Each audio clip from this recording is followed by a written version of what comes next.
only way to get rid of pickups. Okay. Yeah. Okay, so you thought you were going to get cast in a movie. Yeah, but I mean, we're not going to I don't want to talk about it. Okay. I don't want to talk about it. We've got way more important things to talk about, like the court-martial of Corporal Niko. Ah, yes.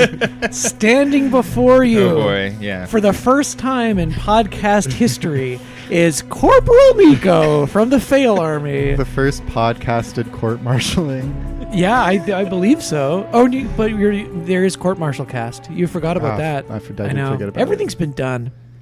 Remember when you were like, I've got this idea for a podcast. It's about reviewing film franchises. And I was like, Alex, you're breaking new ground. Yeah. No one has ever done that before. Literally same name. Yeah, literally. Arguably better name. Arguably a better name. What can you do? Yeah, we're talking about our enemies, the franchise. Possibly not our only enemies. Yeah. May the devil make a ladder out of their bones. That's an Irish curse. And it's true. It comes true. Anyway, we have Corporal Niko here, who you may remember from podcast lore as for a brief window of time, the producer of the podcast, social media content creator. We thank you for your service. Thank you for your service. But I was never actually the producer, for the record. Oh, that yeah. never happened. No, once. but you were the social media the marketing guy. manager. Yeah, but people have actually asked me, said, you're the producer of the franchisees, right? Because you referred to me as producer. You've referred to me as producer Niko a couple we times. have, yeah. I'm pretty sure I've only referred to you as Corporal Niko. It's probably my Right, fault. okay. Yeah. But is this really past tense that we're talking about your social media? It can come back at any time. We're going to get back on It can there. come Yeah. back. He's been AWOL. Yeah. And he's I went going to AWOL. answer for his crimes. Yeah, you are being court-martialed. This is a court-martial, and Okay. and I've been it could really end. sad. It could end in three ways, which is a honorable discharge and a dishonorable discharge, or Summary execution. four ways: summary execution, or immediate recommencement of your duties. Okay. At double the pace, and half. We're garnishing your salary by half. Sure. So- I guess that's the least awful option, Yeah, aside from honorable discharge. yeah. You don't want to be dishonorably discharged. No, because no. that goes on your wiki page forever. That's true. It's Yeah. going to be like PhD, like all these articles, like There'll papers. be a full subheading for Yeah, and then dishonorably discharged from the the Fail Army. franchise. Oh, yeah. Yeah. We also have Dr. Yuki on again. Hello. Tom Cruise, PhD in Tom Cruiseology. Prison That's right. Reform and Tom Cruiseology. Author of Going Clear, the Scientology. I was at Valley Village today. I saw 3 copies of Going Clear, all next to wow. each other. I know. I guess it worked, and they were like, "I don't need this anymore." Donate it to Yeah. Valley Village. Help someone else. Exactly. It's a good book. Yeah. Have Beautiful you read stuff. it? Have you actually read it? I listened to the audiobook for a while. I think Yeah. 3/4 of the book. So Who narrates it? I have no idea. Okay. Yeah. But it was a lot of fun. Crazy stories. I'm sure. Yeah, I bet. Well, we're here to talk about Mission Impossible Rogue Nation, the 5th Mission Impossible movie, and of course Tom Cruise, the head of Scientology. Although, is he anymore? Do we know? Is he? Yuki? Is he? Dr. Yuki? Dr. Yuki? Was he ever the He's not actually literally the head of it. Was he the Grand Poobah of Scientology? He was- Is that the title that they have? He was, yeah. He was the public face and most prominent Scientologist because of his celebrity status. Yeah. He's not actually David Miscavige is the main guy or whatever. But Tom is the most well-known Scientologist, of course, yeah, right? the spokesperson. The spokesperson, yeah. But there have been rumors that perhaps he's distancing himself from it or moving away from it. Although, is that just because he doesn't talk about it as much because he knows people don't like to hear about it? I don't know.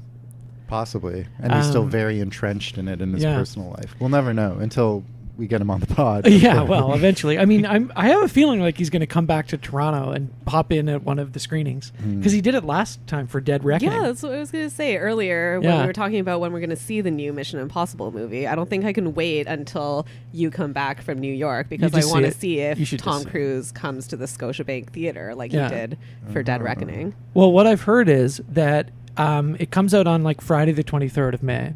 But on the Wednesday, there'll be a special fan event screening where there's no trailers, commercials. They're just playing the movie, and everybody gets a commemorative tote bag or something.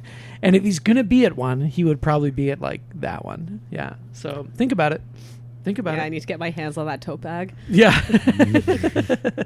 It's just a big. Well, the poster is incredible. Have you seen the poster for the movie? It's just a black and white photo of Tom Cruise's face. Oh yes, it's just it's iconic. I like it. I'm interested. Somebody was saying he looks like that picture of like the Dust Bowl woman. You know, like dignified, weathered, you know, like he's been through a lot. Yeah. I have seen it. Now that you described it in that way. Of course. Yeah, that's what it looks like. Yeah, so we're here to talk about Rogue Nation, which is the first Christopher McQuarrie written and directed one. Rogue Nation. Rogue Nation, yeah. There is a rogue nation in the film. He says it at least once. Thinking about it on the subway ride here, I was like, which one are we even talking about anymore? Like, what happens in this one? I was like trying to jog my memory, looking at my notes, looking at the wiki page. They really do all blend together. A little bit. Like after the fourth one, there's a sort of sameness to them. Like once they become like Bad Robot Productions. Mm-hmm. They've been Bad Robot though. Yeah, but only from the third one on, right? Yeah. And once they the third one is unique because it's like J.J. Abrams. It looks like a TV show. It's deep fried. It's like very like televisual, as we were talking about.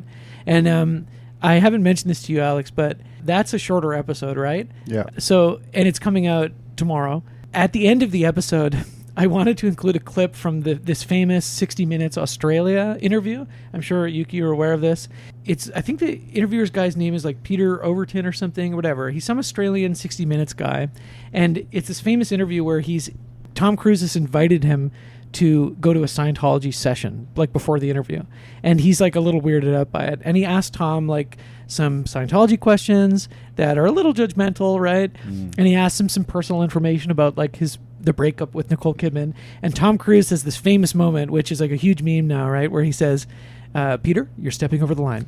Put your manners back in. I've seen that clip. Yeah. And I love it when just the way he puts it, like, put your manners back in, you know? And it's so intense. You're stepping over a line now. Okay. You're stepping over a line. You know you are.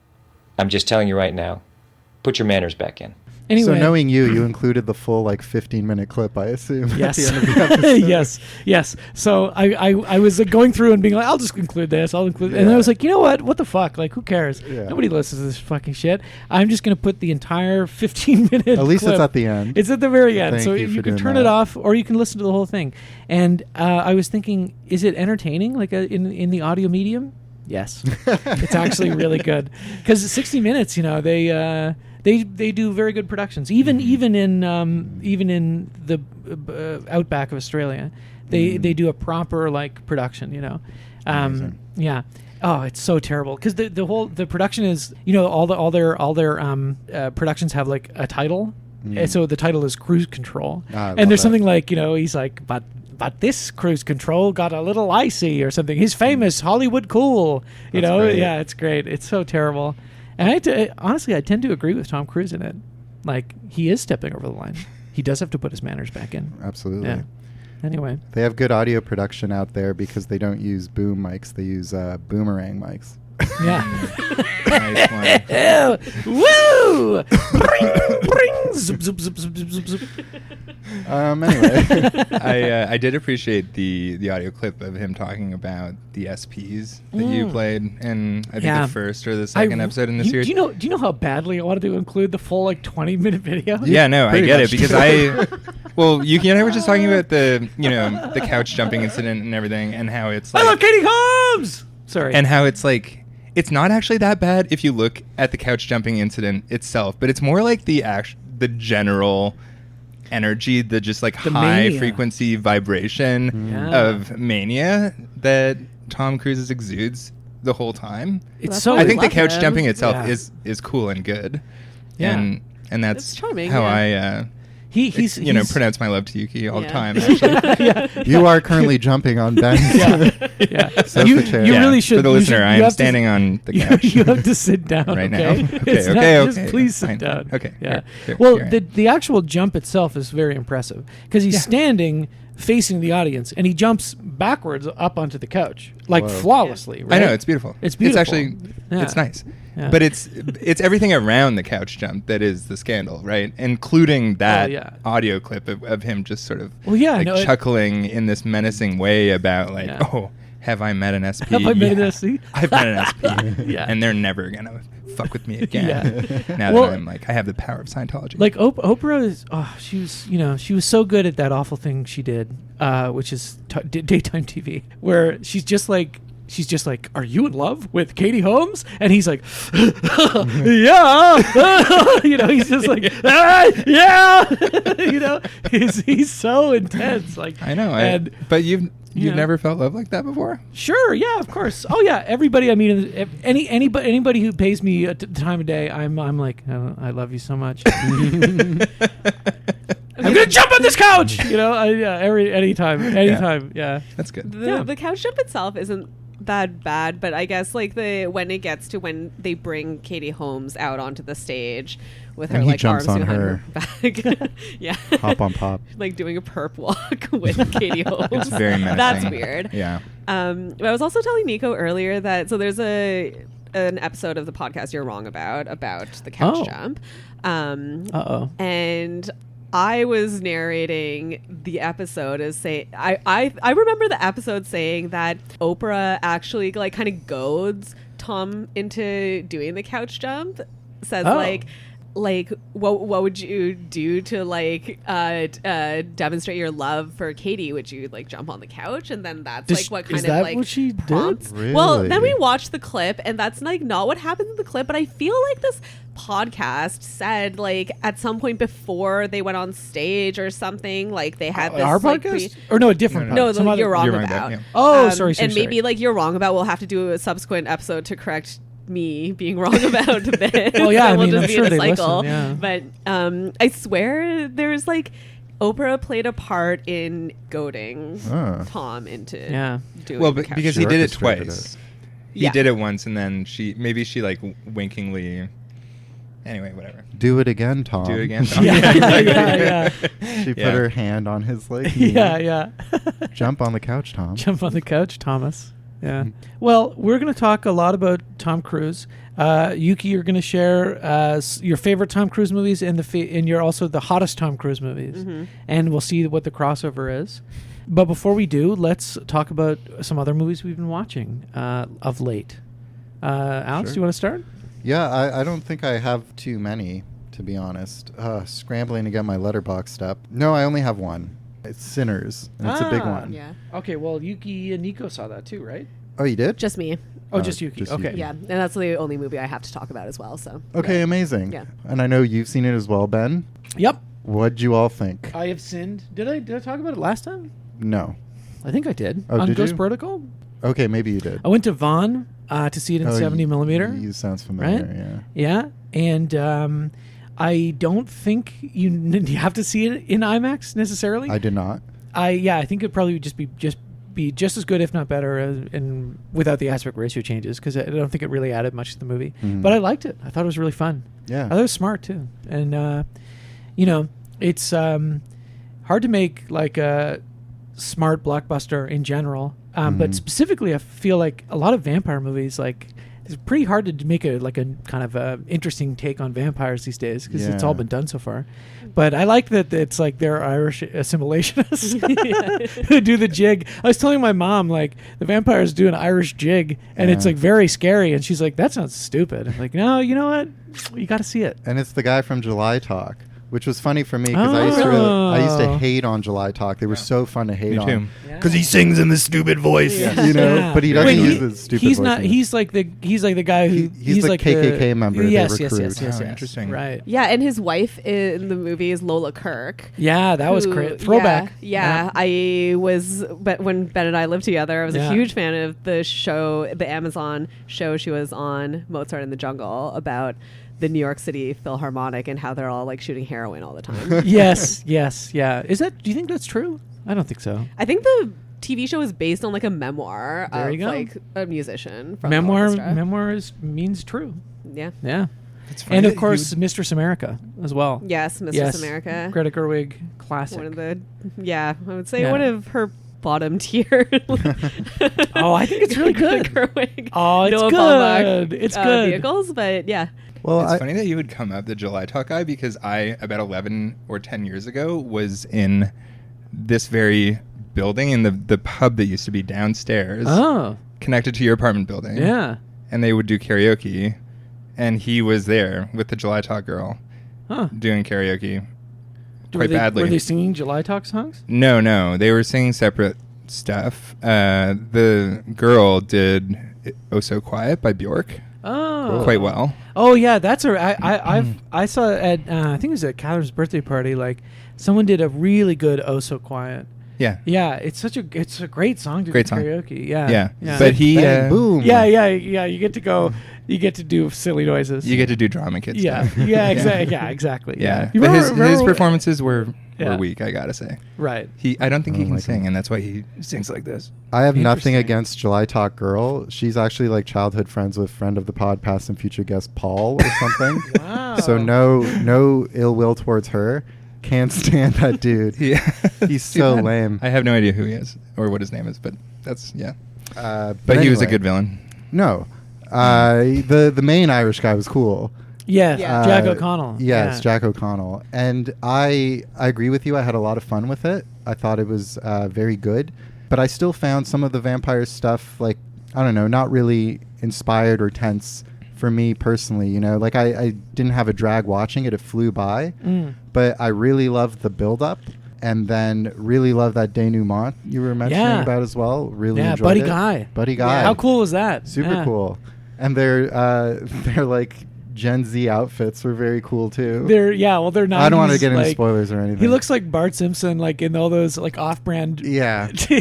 Where they like they'll do like Bart Simpson Beach Town T-shirt. Yeah, exactly. Yeah, he's so cool. I think that's interesting because some people don't like the build-up, and they're like, oh, it really like kicks in with the vampire stuff. I love that stuff. Yeah, no, it was too. like. Yeah, I think it kept it really unpredictable too, because it like starts with the first scene, and then it goes back to 24 hours before, and then all the stuff that happens in the build up where they're like collecting people and whatever. It's like I'm not sure how this is going to transition into the stuff that we know is coming up. Yeah. I just found the vampire stuff. It flew by, but it felt kind of repetitive. Like there were a couple too many scenes of like a thing moments where they were like, okay, is this person a vampire or aren't they? You know what I mean? And kind of having to prove that, and the vampires being like, let us in. But it wasn't like bad or anything. I just wasn't super gripped by it. But there's that sequence which I think you alluded to in your review, Ben. Well, I think we can talk about it now. Where I don't want to talk about it in front of Niko. Oh yeah, right. You might spoil it. But I got like excited and like locked in during it. Like, sure, me too. And in my Letterboxd review, I likened it to the moment in Furiosa where the like guys deploy the parachutes, and I'm like, oh hell yeah, like let's go. Yeah, but in different ways. Very different ways. But then it's still, that was the moment where like, you know, it should have tightened its grip on my neck, but I felt like it loosened a bit. Vampires. Yeah. Vampires, yeah. And also it was just vampires, you know what I mean? I was kind of hoping it would be something a bit different. Oh, but they are different vampires. Yeah, but they're not like super different. They are Irish, yes. They're Irish vampires. But I don't know. Like it just felt like they were building to something kind of like this is a weird movie we've made connections to before out of context, but it was also reminded me a bit of The Brutalist, where I was like, I thought it was building to something like slightly different or smarter in my view. I think it's a better like immigrant assimilation thing than The Brutalist. It is for sure, yeah, and it's still like a great time, and I'm excited to see what Coogler does next, the Cougs, because I'm not a Marvel guy, and I'm excited to see him do like original stuff. Same. But and this was like a great taste of that. But I'm just not as stoked on it as other people are. But I still think it's like very good. You know, just not amazing. Just not amazeballs. Right. Not amazeballs. Yeah. Don't you think it's funny that the movie with like vampires ripping people's necks out is like more subtle than like The Brutalist, where the guy like The Brutalist is like the least subtle movie. The manufacturer has to like literally rape the artist. Yeah. Anyway. Yeah. Any other Sinners thoughts, Yuki? No, I mean, I really enjoyed it, and I'm just excited anytime I see an original IP movie that, whatever, it's like classic vampire tropes, but I thought it was really fun. The audience I saw it with was really fun as well. Like, people were like hooting and hollering. And like screaming at the vampire stuff, which is like, yeah, it's fun. It's a fun movie. It's a fun time with the cinema. It's super fun. Yeah. In my audience, like, there's this one like young woman in front of us, and she was jumping at all the scary stuff, but at some of the sex stuff, because it's pretty sexy, which movie, I appreciated. Right? Yeah, too. It's nice. Spit in my mouth. Yeah, you can't you can't have that in like Black Panther, I guess, right? Or like other Marvel movies. Like they're relatively sexless. I think probably as part of the deal with Marvel and Disney is that the devil. Well, yeah, exactly. Those movies, even the movies that have some level of sexuality or sex appeal, like the Marvel movies, are kind of neutered, right? So to see him like the movie's like properly sexual, it's horny. It's horny. A horny movie. And anyway, this young woman, like anytime there's anything to do with like the pussy eating stuff, she would just go, oh, like she'd look at her friend like, oh, what? Like, she was really like, almost like she was like kind of like scandalized by it. Yeah, it's very funny because Haley Steinfeld has some line about like eating my coos. Yeah, eating my Or she says, "quote tongue punching my coos." Yeah, I know, and that was probably the biggest reaction in the theater. I was like, wow, okay, I did a double take. I was like, excuse me. Yeah, I did. Yeah, coos of course is a period appropriate term. They were certainly would have said that back in the coos, 30s gash, or whatever. Yeah, gash. Yeah. The Koosler. Ryan Koosler. All right. Yeah. No, and I like that people are like, this movie's for true eaters. This one's for the eaters. I did appreciate that. Yeah.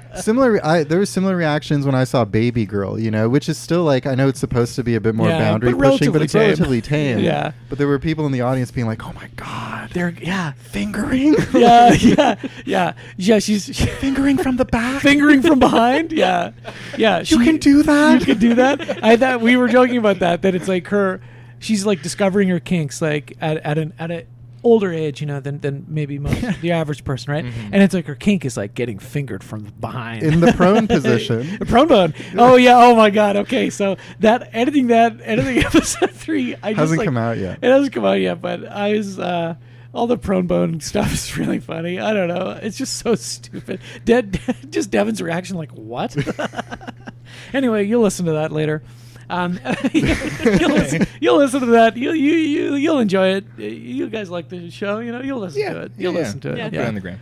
All right. Well, Sinners, good. Okay. And anything else good for you? No? Is that pretty much it? No. One more thing I wanted to say about Sinners is that I really thought that a lot of the historical stuff was really interesting. Like totally the plantation script that people were trying to pay for stuff in the bar with. I didn't know about that system at all. Me neither. No. I haven't looked into this that much, but I've read some stuff about how he did like pretty meticulous research on the Mississippi Delta Chinese community, which is that was cool. Yeah. Oh, and that also, one of the other funnier memes to come out of the movie, Meme Watch, is like, because the Jack O'Connell vampire like speaks to her in Chinese, right? And it's that thing where it's like, do you mind? It's him smiling with the blood coming, and it's like, do you mind if this white boy speaks a little Chinese? Like that whole meme. Anyway, never mind. I didn't need to bring it up. We needed to do Meme Watch on the show. Yeah. It's important. It's important. Depends. Yeah. Did you see anything else, Yuki? No, just Mission Impossible, Rogue Nation. Yeah, good movie. Niko? What do you got? Yeah, well, the most recent film I watched was Children of Men. We watched that with a friend of the show, Sheila. Nice. And had a great time. That movie holds up? Slaps. Yeah, it's perfect. And don't I you think it would have been everyone should better? rewatch it today. Don't you think it would have been better if it was all one long take? No, probably not. Because I find it flashy, and you have to. I mean, there's a whole, there's a plot that extends over the course of days and not hours. Yeah, it couldn't be done. I'm just kidding. I hate one-take movies. Yeah. God invented editing for a reason. I agree. I agree. It's true. But the tracking shots in that movie really do heighten the tension, and they introduce an element of like, of just like presentness for the audience, I think, that is quite rare and was definitely rare at the time that it came out in 2006. Like, it really set the tone for that kind of filmmaking.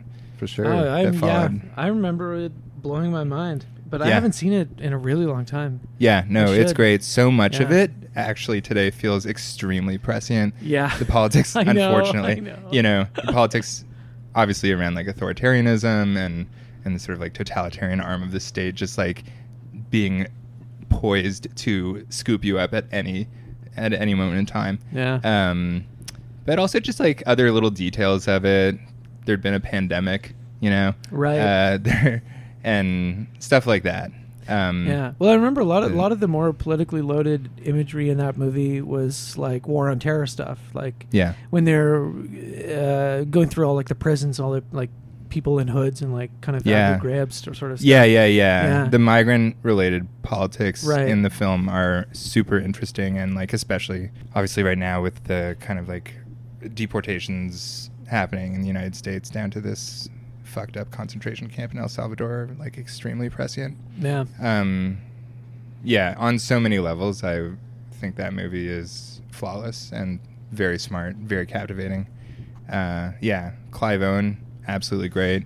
Yeah. Peak of his career. You know, Probably, Julianne Moore is terrific. Yeah. Michael Caine. Michael Caine. Yeah, Best role for Michael Caine, I think, actually. Yeah, he smokes the weed called strawberry cough. That's correct. I remember that. Yeah. He's like, oh, Batman. Strawberry cough. Strawberry cough, Batman. Yeah. So there's that. Nice. Then we watched Between the Lines. Between the Lines, great. Fantastic. Yeah, super fun. Yeah. Yeah. Do you want to? No, I think I already talked about it a little bit. Okay. Go ahead. Yeah. No. You covered it. I don't know. I probably was just go back and run the tape. I probably was like, I liked it. Ben liked it. Did you like it? Yeah, I liked it a lot. Yeah, awesome. It's great. I mean, it's kind of. I think what I liked the most about it is that it portrays baby boomers at a time when they were scrappy and they were not protesting students. You know, they're just like at the next stage of their lives after that. And I feel like that's like a sort of element. You know, there's somewhere in between, the student protest days and the big chill, right? Yeah. And and they're kind of like they're sort of more charming. They're hip and they're like singing and dancing and like having sex, but they're also still like insecure. And it's a good human drama film. Like they're just like they're fucking with each other. They're kind of manipulative in some cases, but sometimes they're doing it with like a lot of cheekiness, you know. It's a great performance from Jeff Goldblum. Oh my god, yeah. He's really young and very hot, very charming. He's on fire. Yeah, it's nice. Yeah, and it's like that's interesting. This sort of transition period, like because they all have principles and they're all living like not bohemian lifestyles, but like kind of like poor student, like early to mid 20s kind of. All the apartments are kind of yucky and like and they all don't want to sell out, but that they will eventually. Yeah, it's about a newspaper. It's about an independent newspaper in Boston, we should say, in the late 70s. Yeah. Any other movies? I'll say very briefly. I saw Red Rocket for the first time. Oh, loved it. Nice. And then I also watched The Faculty, the movie from like 1999 or something like that. I would have thought like mid 90s. Oh yeah. Sorry. It's earlier than that. Yeah. Maybe. I don't know. I haven't seen it. It's around then, yeah. Anyway, yeah. Mid 90s, I think is more correct. But it's got Josh Hartnett, Elijah Wood, Salma Hayek, Usher, and Jon Stewart in it. Oh, I always forget all of these Usher's people. in it. Yeah. That's so funny. It's crazy incredible. Movie. Yeah, crazy What I movie. remember. A sort of zombie disease takes hold of this high school in Ohio. Yeah, it's really it's campy and it's more than a zombie. Whatever. It's like an alien. They're like aliens, yeah. Yeah, and it alien had invasion kind of situation. Offspring on the soundtrack, right? Yeah, correct. Yeah, which rules. Yeah. That makes it good. Yeah. It would have been a bad movie otherwise, but with that, it's good. There you go. That's it.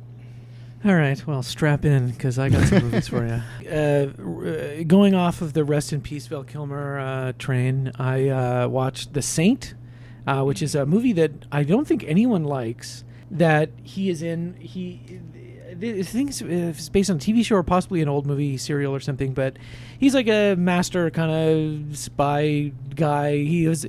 I watched it because he puts on a lot of different like disguises and does a lot of silly voices. And it's like, Elizabeth Shue is like a scientist who like discovers like cold fusion or something. I don't know. It's really bad though. Like the movie is terrible, and I was watching it just knowing it was going to be bad. But I was like, this sucks. It's like I don't know. It's just one of those like '90s kind of thrillery sort of movies that I usually really like, and even when they're bad, I find them kind of pleasurable. But I don't know. It was just like poorly made. Right. It was. Oh yeah, that guy who's the shop owner in Eyes Wide Shut, and also the scientist who makes the COVID-19 virus. The Serbian guy in Mission Impossible 2. Yeah. When was the last time you saw Mission Impossible 2? Recently? Quite recently. Yeah. Isn't it weird that it's about the pandemic? Yeah. Isn't that fucked up? Yeah. I don't know. It brings also a whole prescient. Yeah, exactly. Just like children men. Yeah, so ahead of its time. Yeah. Anyway, that was bad. Don't watch it. I watched a '90s horror movie called Dr. Giggles. You know, the guy. Okay, and why did you watch it? Because it's stupid. The guy giggles and he kills people. It's funny. He pretends like he's a doctor and he's like kills people. It's fine. It's fine. All right, back on the classic train. Okay, I was talking to one of my coworkers about like Bollywood movies, and she was telling me about like all these Bollywood movies she watched when she was a kid in India, all these classics and so on. And I was like, oh well, there's actually a few that I haven't seen, like because Indian cinema is a huge blind spot for me. Like I know when RRR came out a few years ago, like that kind of everyone was like, wow, like I've never seen something like this, and it's like, well, they make a lot of movies like that, like in. It's just kind of intimidating, I think, for a lot of Westerners because there's so much of it, and they do get played in theaters here, like at Cineplex Yonge and Dundas. Like there's usually one or two like movies from India, either Bollywood or Tamil language movies or whatever that are playing there that are big, but I just feel like it's still kind of inaccessible because you're like, where do I start, right? So I look at like the Indian movies I've seen on Letterboxd, and it's almost all like Satyajit Ray, which is like kind of the, the Apu trilogy and the Music Room and Charlotta and movies like that have broken through kind of the barrier a little bit and are these classics that are in the Criterion Channel and blah blah blah, right? So I was looking at this and I was talking to her about it, and there's these two movies from this director Guru Dutt, who didn't make very many movies and died quite young actually. But he made these two movies they're really big and like and were really big hits, and like similar to Ray's movies, like kind of crossed over a little bit and were like played in Paris and like other places in like Europe and North America and so on. And so I watched one called PYAASA, and it was incredible. And I hadn't seen because the Satyajit Ray movies are not really like Bollywood, like there aren't songs, right, and musical numbers and so on. And so this is probably the earliest Indian movie I'd seen that actually is that format, and it was really good. And my coworker was sort of telling me like, well, a lot of these movies now, the songs are really incidental to the plot. They're just kind of goofy and they don't really mean anything. And so like, and a lot of times the lyrics won't even be translated in English when you go see them because it's like it's frivolous. Yeah, it doesn't matter. This movie, this is like a proper like musical, or the songs like are like interior like views into this person's soul. Yeah, and it's just incredible. And the guy Guru Dutt is the actor in it as well. And I'm like, this guy's incredible. Like the movie's so sad, and I would definitely recommend it to everybody to watch. I don't even know where to begin. It's a little long. How do I even describe what happens in it? It's not worth it. It's just really good. You should go see it, and it's on YouTube. You can watch that and the other movie you made after it as well. I don't remember the name, but you can watch that on YouTube in HD with English subtitles that are like pretty decent. Excellent. Yeah, very good. earlier this week, a friend of the show, past and future guest Catherine, and I went to Warfare. Yes, you saw it too.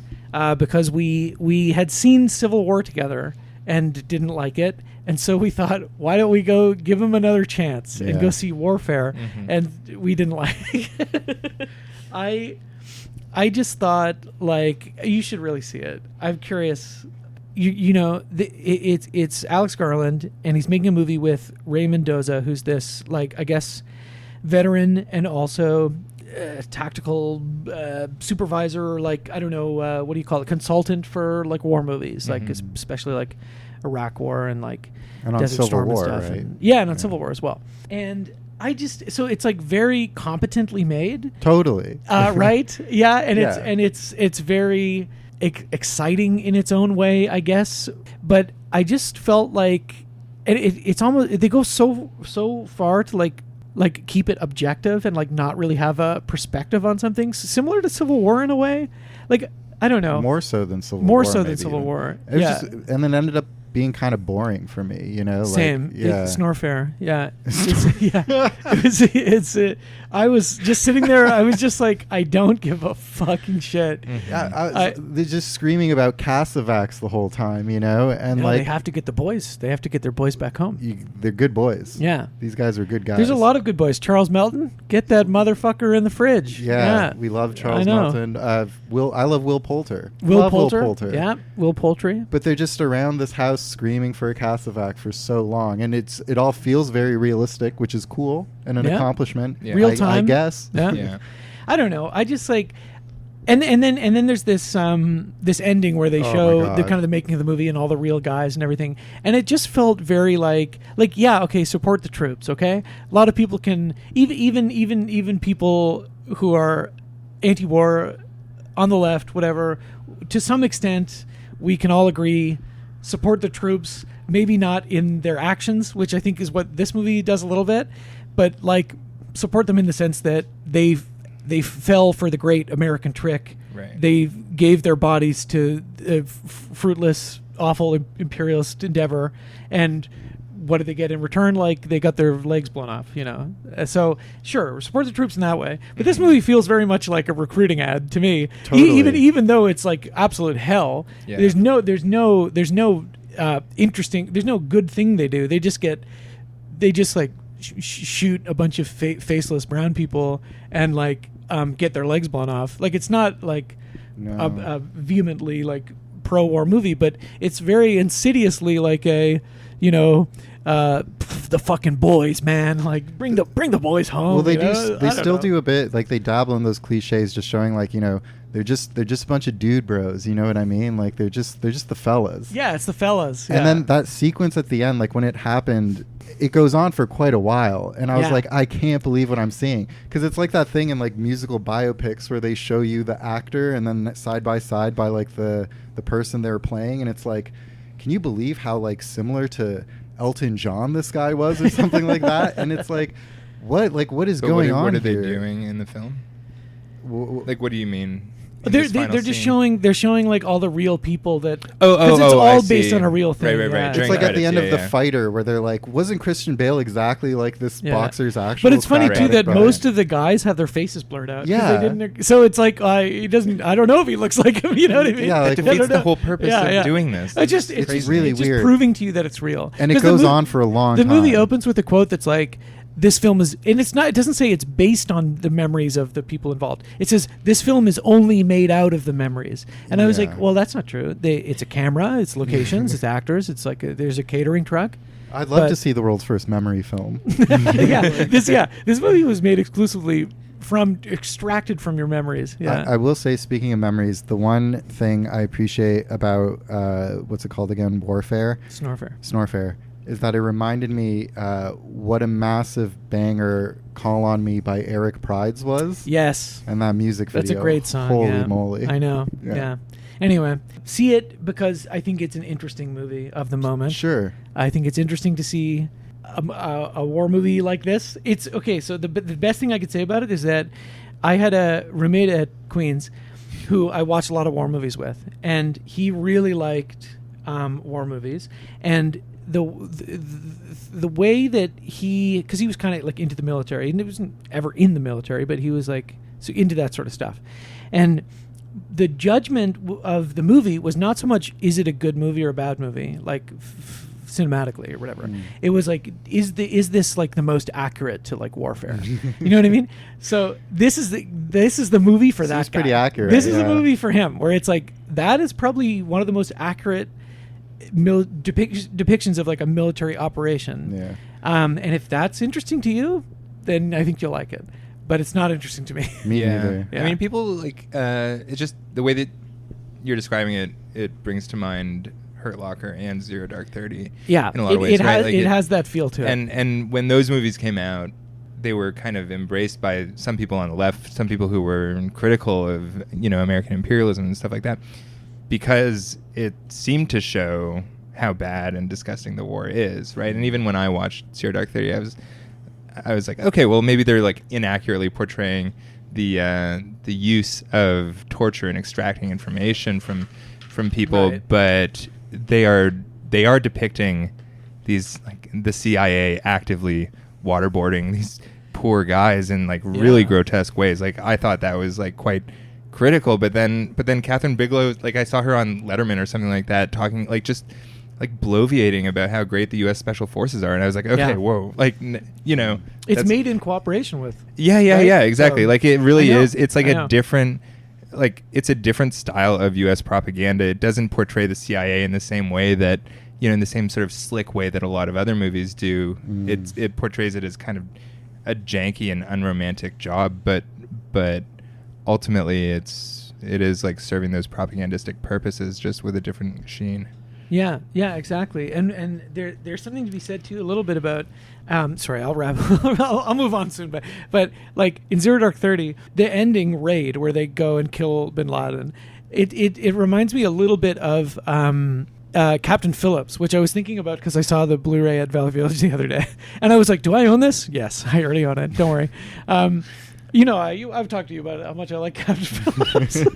Well, yeah, I think we lived together when that movie came out. I believe so. I saw it with Maxim during Thanksgiving 1 year. It was Thanksgiving that year, naturally. And in the end of that movie, it's this tiny little boat of like Somali pirates who take over the ship. Right. And at the end of the movie, like the entire full force of the American military comes and just like decimates them. And it's so clinical and so massive that you're just like, okay, there's something kind of interesting going on here. Where and I feel similarly about the ending of Zero Dark 30, where they just like, when the American military finds you and wants to kill you, they will land a giant fucking helicopter in your backyard and like go into your house and pop you in the head and very quickly and very efficiently. But I do think that movie is kind of evil. I think so too. Yeah. Anyway. All right. To clear the taste of warfare out of my mouth, Niko, if you could just reach over there, and there's a DVD. It's underneath the book, but it's just kind of jutting out. It's up. Yes. Got it. This is Brian De Palma's Redacted.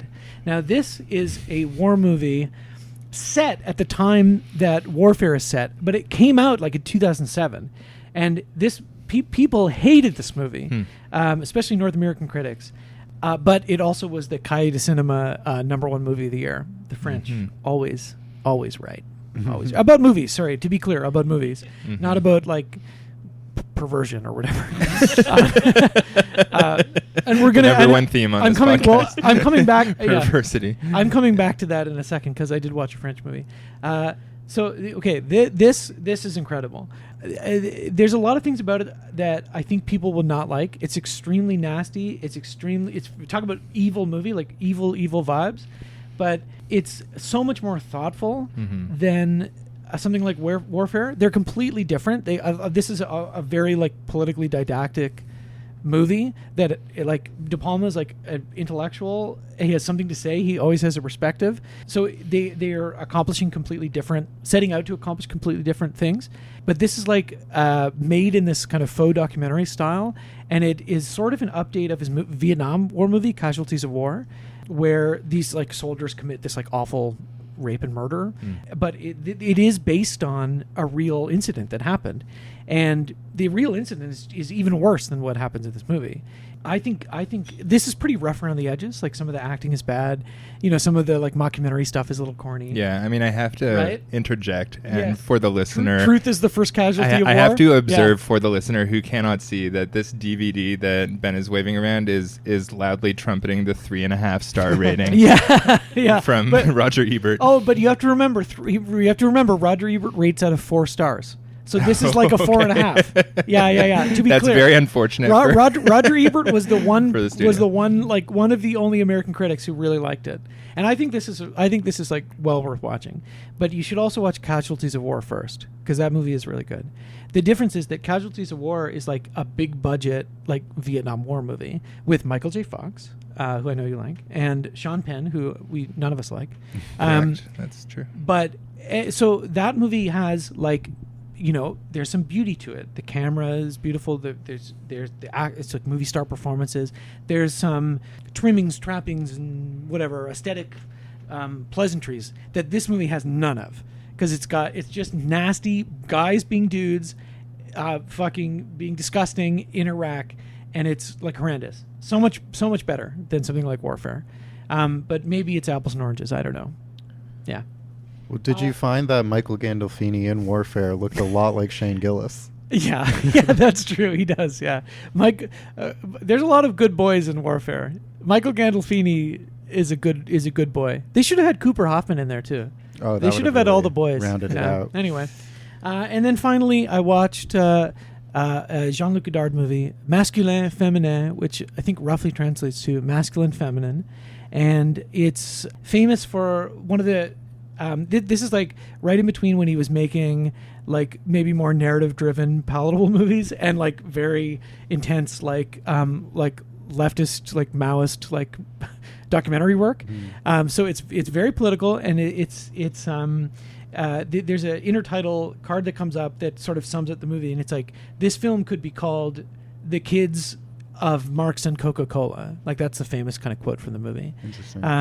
And yeah, it's also like a great like incel movie, because it's Jean-Pierre Léaud, like icon of the French New Wave, who is having sex, by the way, a lot of sex, but is total left-wing bro incel guy, where he's just like is so well studied and like has so many opinions about politics, but like uses them to intimidate women, or like, I don't know, like he's like works as a pollster. He goes around interviewing women, and like if they don't say the exact right political thing, he'll just be like, "You are so uninformed." Like, you know. Anyway, I found it actually really obnoxious. Like, I hated this guy, but I think Godard is like, you know, obviously being like this, you know, this is what a lot of like politically active kids are kind of like. Like, it feels a lot like the French Dispatch sequence with Timothée Chalamet. Oh yeah. But not as like infantilizing, because I think, you know, Godard was like a political filmmaker and revolutionary in a lot of ways, right? And Wes Anderson seems to be a little bit more sneering at it. I don't know. But anyway, I thought it was really interesting. But also, I was kind of hard to watch, because I really, really didn't like this kid. It's also sort of like his performance in The Mother and the Whore, where he's just like, this guy is terrible. Same guy. There's something wrong with the French people. Oh yeah. There's something really wrong with them. Yeah. They got to get looked at. I don't know. Yeah. Nuke France. Yeah. I know we were saying nuke Toronto the last episode or whatever, but I think we should nuke France. Yeah. Mm-hmm. And Cisco Pike at the Review, which was 35 millimeter, nice 10th anniversary of Neon Dreams, was really cool. What's it called? Cisco Pike. Yeah, it's what Chris Christopherson and Gene Hackman. Gene Hackman's like this like weird kind of square cop who like gets into money trouble and sort of like forces Chris Christopherson to sell pounds and pounds and pounds of weed that he stole because he needs $10,000 in like a couple days. So it's pretty groovy. Harry Dean Stanton is in there. Shout outs. Yeah, pretty cool. I thought it was fun. Yeah, and That's it. Okay, I've talked too much.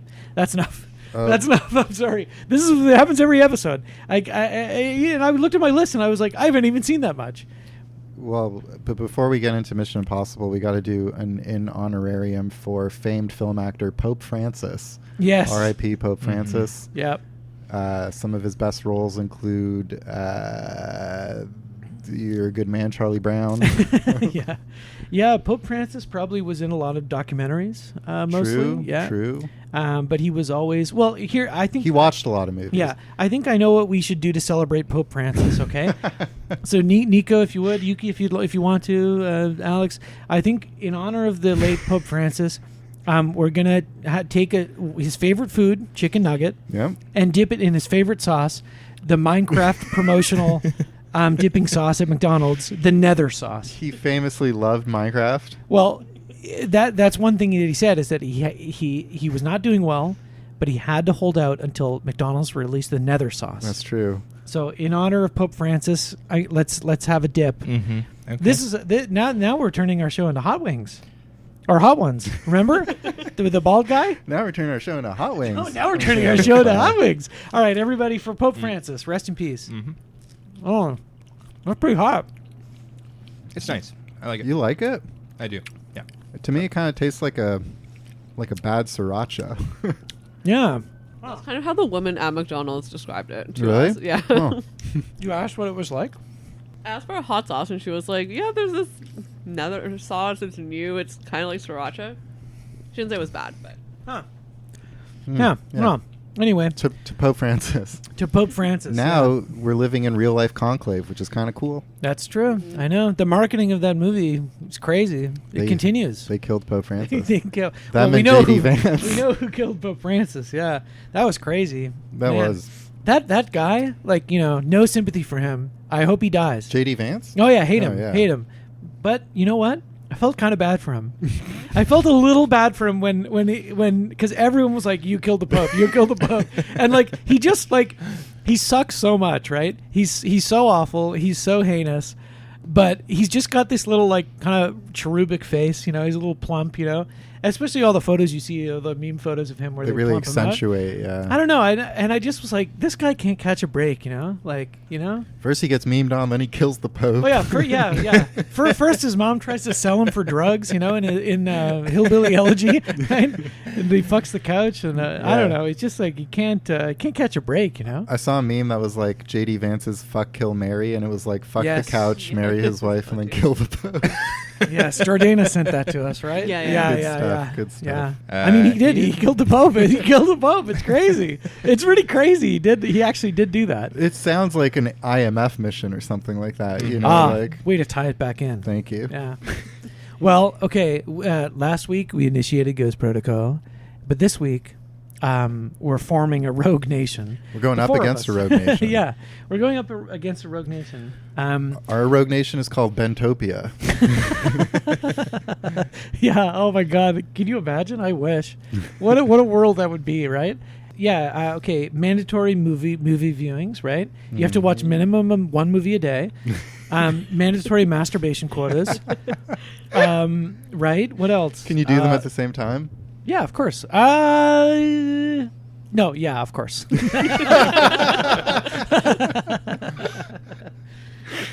All right, let's talk about Mission Impossible. To kick it off, I'm curious, when did you develop your deep appreciation for Tom Cruise, Yuki? Because we've kind of learned about Ben's. Well, in high school, I got really into movies, borrowed a lot of Criterion Collection DVDs from the library, that kind of thing. And I'm actually not sure what actually it may have been from, I was obsessed with movie lists, and at that time I was obsessed with the IMDb top 250 and the American Film Institute's 100 years, 100 laughs, 100 years, 100 frights or whatever. Yeah. 100 years, 100 laughs, and it's 10 of the laughs are Tootsie. Yeah. So there was a 100 years, 100 lines, lines from movies, and one of the lines was, or Jerry Maguire has two on that list. Naturally. You Had Me at Hello, of course, and Show Me the Money. And I was just going through this list and watching the movies associated, and I fell in love.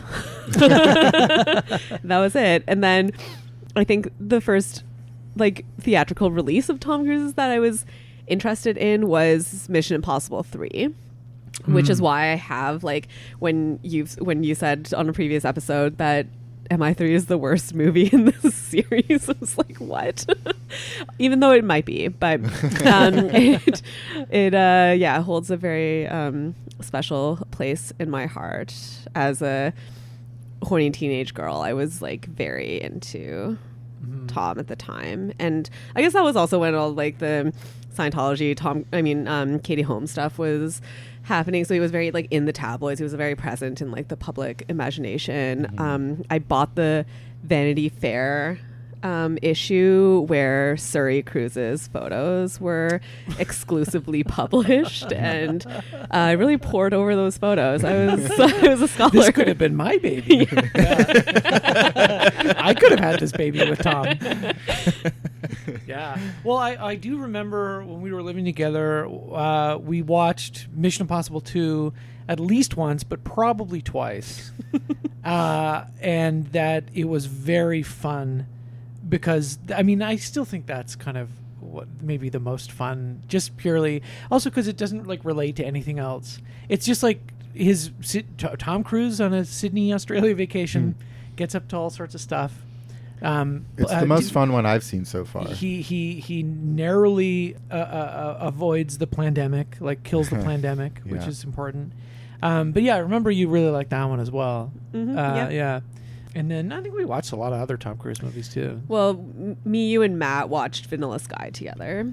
Yeah. Oh, yeah. That's probably the one, the Tom Cruise movie I would most associate with you. Yeah. Yeah. That might even be the last time I saw Vanilla Sky. That's got to be one of his top best movies. That's got to be one of his best movies ever. Well, yeah, it's just so funny. It's so weird. It's so funny. Oh no, I watched it again in the pandemic because the scene, all the scenes where his face is fucked up, so funny. Where he goes to the bar and he's got the deformed face and he's like everyone's kind of like weirded out by him, but he's trying to have a good time, and he's like slamming his hand at the bar to the music, and he's just like his face is all kind of like, and he's like, that I think it's like a couple minutes or whatever, like that scene, that couple minutes of him where his face is fucked up, it's like I think some of the best, not only like Tom Cruise, but some of the best cinema. Period. There's nothing that recreates that feeling. It's deeply upsetting. It's extremely upsetting. I feel really bad for him in that. Yeah. I need to rewatch it. Do we want to go through your top fives? Yeah. May I? Yeah, of course. Before you do, I just want to say Cameron Diaz in Vanilla Sky when she says, "You came in me. I thought that meant something." I swallowed your cum. Oh fuck! I fucked it up. That's so weird because I was thinking like that moment sticks out in my memory, and I was like, I don't need to bring that up. Naturally I will bring it up. I couldn't remember if he came in her. We know. We got or the mouth. Now I remember that she says, "I swallowed your cum," which when I saw that as a young lad, you could do that. That was a real gulp. That was a gulp moment. Gulp. Well, kind of like the Jerry Maguire sex scene. Yeah, as I previously talked about. Oh my god, yeah. That was like one of the first like sex scenes I probably ever saw. Where again I said gulp. Yeah, Cameron Crowe can really write a line for a woman starring opposite Tom Cruise. Oh, they're both Cameron Crowe. Yeah. Oh my god. I swallowed your cum, Alex. that means something. I'm gonna drive you off a cliff or whatever she does. Yeah. Yeah. All right. This is officially. Wait, which one do you want to do first? His best movies or his sexiest I'll movies? say, best performances. Tom Cruise's best performances. You're stepping over a line now. Okay. You're stepping over a line. You know you are. I'm just telling you right now. Put your manners back in. Dr. Yuki. Okay, coming in at number 5 is Eyes Wide Shut. I'm currently staring into Nicole Kidman's eyes in the Eyes Wide Shut movie poster on Ben's wall.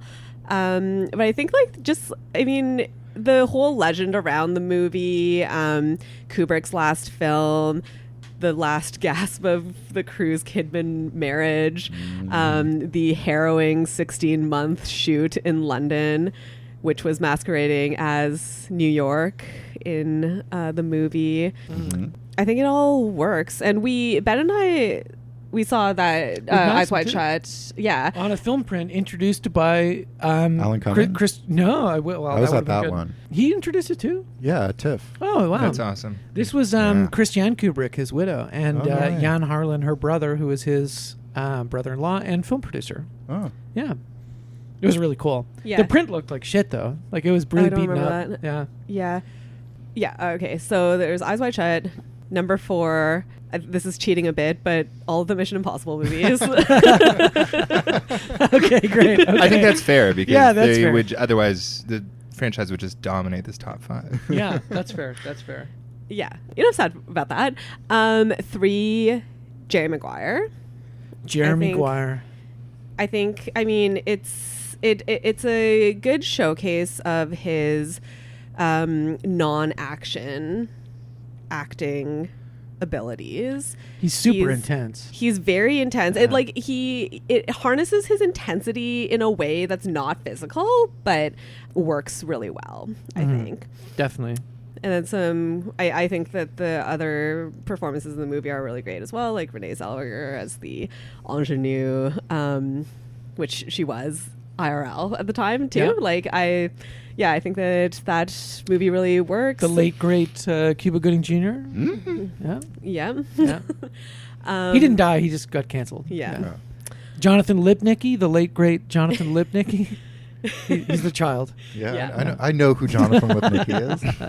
He's I'm familiar. jacked now. I'm familiar. Yeah, he's very big. He's Is jacked. he? Yeah. Yeah, like one of the great 2 Cameron Crowe, Tom Cruise pairings, and I think Cameron Crowe's kind of like earnest intensity also works really well with Tom Cruise. That's a good point. Like, those are probably, I mean, Vanilla Sky is maybe my favorite Cameron Crowe movie because of Tom Cruise. But like, they're so simpatico, like that. Yeah, and it is that earnestness. Yeah, definitely. Yeah, like Cameron Crowe wrote out the manifesto that Tom's character writes in Jerry Maguire, and he's released it online. You can go read it. Words to live by. Okay, number 2, Minority Report. Yeah, great movie. Yeah, great running showcase for Tom. Yeah, great. One of the many of the Spielberg missing father or like absent father trope movies. Yeah. Do you like him in War of the Worlds too? Yeah, he's good in that too. Yeah, I'm a fan of that movie. Yeah, that's a good one. Yeah. And then, number 1, Vanilla Sky, which, of course. I mean, of course. Yeah, don't have to, we've already talked about it. How many times do you think you've seen Vanilla Sky? Lifetime. I don't know, like 10 maybe? Yeah, okay. 10-timer club. Like, there was really a point where I made everyone that I dated watch Vanilla Sky, and I mean, Niko and I aren't really in a relationship yet because we haven't taken that step. Wow, interesting. Okay. That should have been like first date. Yeah. You show it to them, and then you're like, "See, you're Tom Cruise, and I'm Cameron Diaz. I'll crash the car." But as a teenage girl, like I thought that the Penelope Cruz, Tom Cruise romance was like the pinnacle of relationships and romance. Absolutely. Mm-hmm. Yeah. They were so hot in that movie. It's true. They are so we I know we flirted with the idea of watching it when we were on the Criterion Channel the other day, but we should all watch the original movie. Yes. Abre los ojos. Yes. Which is Espanol for Vanilla Sky. Open your eyes. Vanilla Sky. Yeah, which is Espanol for Vanilla Sky. Yeah. Something leads me to believe that movie does not have all the needle drops that Vanilla Sky does. Wouldn't it be funny if you watch it and it's like Radiohead? like everything in its right place. There's so many songs in that movie. Wow, I It's forgot about crazy. that. Yeah. I got to rewatch it. And Jerry Maguire. I haven't seen that since I was a kid either. Oh, yeah, for sure. Okay, well, what about the sexiest? This is going to be a long show. Can I just add 2 quick ones that I also love? Edge of Tomorrow, great action movie. Yeah. I love how he transforms from like a sniveling bureaucrat, like PR guy, into, the true hero that we all know and love. Yeah. He has to edge himself all day, and if he comes, he gets sent back to the beginning of the day. Yeah. We have talked about. We should make that movie. Edge, come, repeat. And Rain Man, another amazing dramatic role for Tom. I think Jerry much better than Maguire. Dustin Hoffman in that movie. Yes, true. Yeah, not Pete Hoffman. But I think that the intensity that Tom's known for in his dramatic roles and otherwise, it comes through in a really big way in Rain Man, and he's actually so loathsome at the beginning of the movie as well, and he does transform in a way that I found, I think, more emotionally captivating than any of his other movies. Yeah. Yeah. Well, just obviously Magnolia, incredible. Yes. Collateral. One of the last kind of cool roles he did. Interview with the Vampire, arguably the gayest Tom Cruise movie. Yes. I've actually never seen that. Oh, I'm shocked. Yeah. Because he's serving, as they say, and he's eating. And also he's what's another thing people say? Anyway, he's really good. We could technically do it on the pod because it's a Queen of the Damned. Queen of the Damned. Yeah. The Vampire Lestat series. Yeah, of course. Yeah. I rewatched it, I think, during the pandemic, and I gotta say, didn't hold up. It was not as exciting as it was in high school. I barely remember it. Risky Business. He's incredible in that. Haven't seen it. Color of Money. We talked about it on the podcast. Yeah. Mm-hmm. And then one that maybe people don't watch too often, or doesn't seem to really come up a lot, is the Oliver Stone movie Born on the 4th of July. Right. Mm-hmm. And he obviously is known for his Vietnam movies, but this one is about the veteran experience, and it's kind of incredible. Oliver Stone is a really hit or miss filmmaker, I think, but I don't know. I've got really emotional watching that, and Tom Cruise is it's a bit Oscar baity and stuff, and he was nominated for an Oscar for it. But I think it's one of his best performances. Yeah. What about A Few Good Men, which is about a court martial? That's right. Niko, can you handle the truth? No, Niko asked us that. I guess I have no choice. It's already kind of been aired for all to see. Yeah. Good point. Yeah. All right. Okay, Sexiest. All right. What are we at? Don't worry about it. All right. We're going long. Okay. I'll keep this short. Yeah. Wait. What was number 5? Damn. Why can't I remember? Anyway. The memory notebook. Yuki loves to brag about her impeccable memory, her memory notebook, her memory calendar, and it is very impressive for the most part. With stuff like this, I'm like, are you writing that down? She's like, no, I got it up here. So it's very satisfying to me as a notebook-dependent guy when this system of hers fails. Yeah. Well, being in a relationship is all about scoring points on the other person. That's right? correct. Yeah. Yes. Yeah. Collecting ammo. Yes. Point Niko. Okay.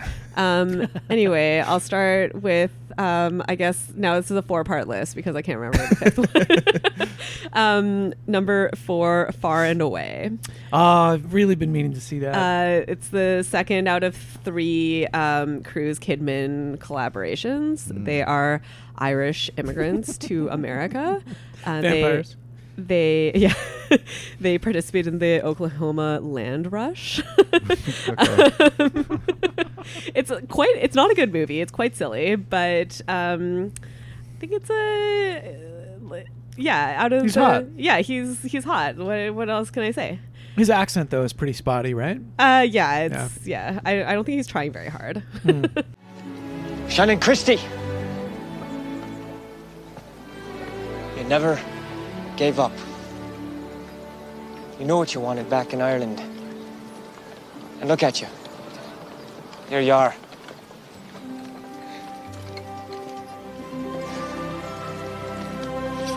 You're a corker, Shannon. What a corker you are. I've never even heard of it, I don't think. Yeah. Ron Howard. One of the great Hollywood hacks. Ron Howard. Yeah, and then there's the next one, number 3, will be the same Mission Impossible 3. Yep. Due to the timing of said movie, when I was like 15, I think. That'll do it. Yeah. It's I know it's weird being old, right? But you can remember, like, it's not that we don't have desire or horniness now, but you can remember when you were like, sorry, hang on, I'm going somewhere with. You can remember when you were like in high school, right? And you'd see, and literally, you go see a movie like Mission Impossible 3, or like, you know, I don't know, or whatever. What's like a if you like ladies or something, Lara Croft Tomb Raider. And you just go to some bullshit movie and you're like, I can't handle it. You know? So hot. Just like just walking by the grocery store and you see like Maxim magazine and you're like, what? What? Why do I feel like this? Yeah.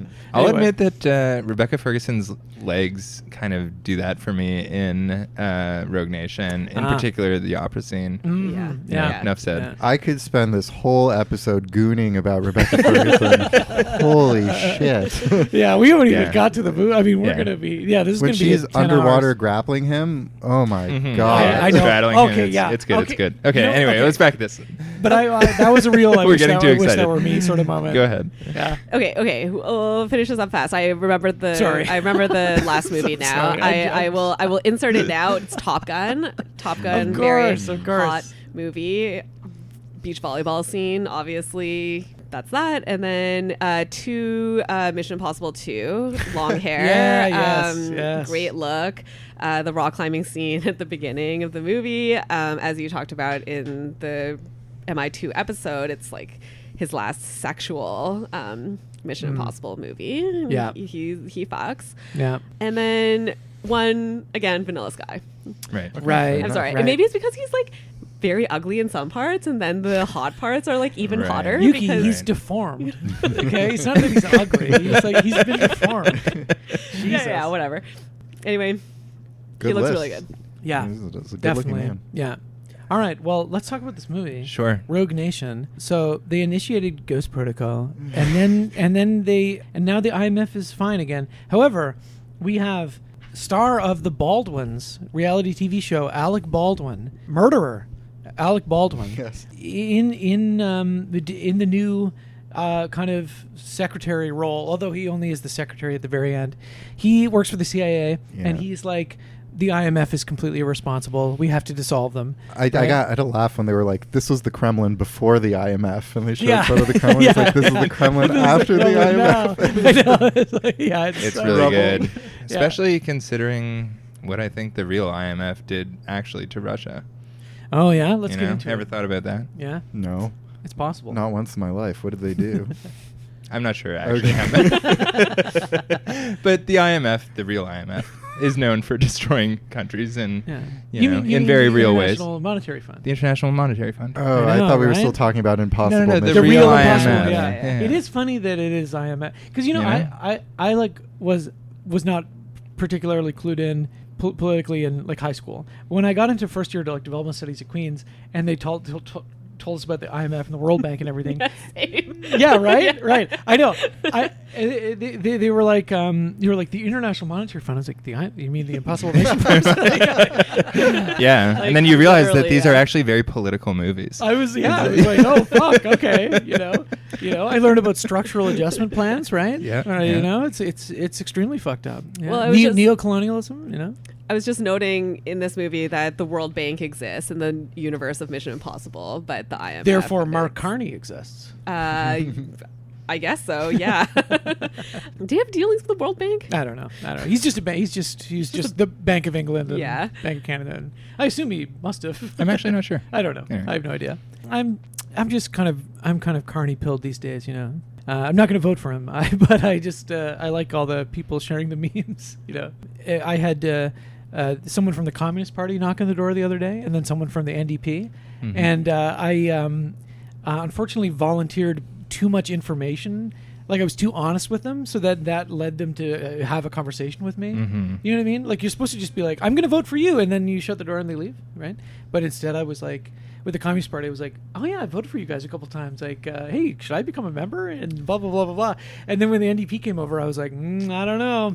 Probably gonna vote for the Communist Party. Why should I vote for you? And I was just like, what am I doing? Playing hard to get. Just shut the door. What am I flirting? Like, you know. You give those communists an inch. Well, the communist guy, he was a guy who looked like me, except he was younger and more attractive, and I was kind of like, hello.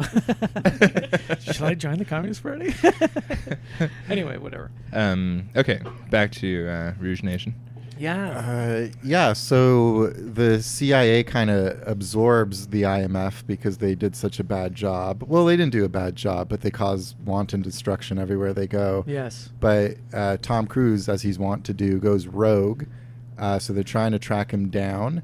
And in the process of doing so, they take on a rogue nation of the syndicate. The syndicate, right? Yes, of other operatives who've all left their agencies and started a global terrorism group. Yeah. They're Tom Cruise just like says terrorism. They're the anti-IMF. Right. just so you know. That's all you need to know. Yeah, that's all you need to know. Yeah. So there's a new bad guy, Solomon Lane. And the guy from Prometheus. Yes, yeah, he's played by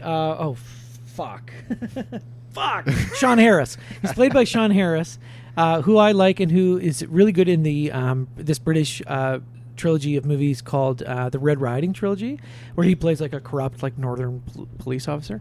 And he's in Prometheus and he's in some other stuff. He's good at being like a creepy weirdo guy. Mm-hmm. He's got a really disgustingly recessive chin. Yes, he does that reedy voice quite well, which makes him like quite repellent. And he's got those glasses too. Like, I don't know, he's very menacing. And yeah, of course, we are also introduced to Ilsa Faust, which is a real like Bond girl sort of name, and she is like a British intelligence officer played by Rebecca Ferguson, Awooga, as we could all go around, va-va-voom, yeah, bonk, bonk, bonk. And she's like undercover with the syndicate. But it's one of those things where it's like, is she undercover or is she truly a double agent, triple agent working for the syndicate? Yeah. Hard to tell. There's a bit of tension. Like, is she going to kill Tom Cruise at some point? Bone him. Or are they going to bone? Yeah. But of course, he can't bone anymore. No. Prone or otherwise. He's not allowed to bone in these movies because we cannot be reminded that he is a sexual being anymore. That's true. He must only save the world. I wonder if the China Movie Channel or Alibaba Productions I wrote that down. I wrote that down too. Yeah, this is the first co-production with the China Movie Channel and Alibaba, which is very funny. Yeah, these movies get more and more globalized, I guess, as they go on, because they film in so many different, obviously the last one in Dubai and so on, I keep seeing that awful ad for like traveling to chocolate? Dubai. Oh. No, traveling to Dubai.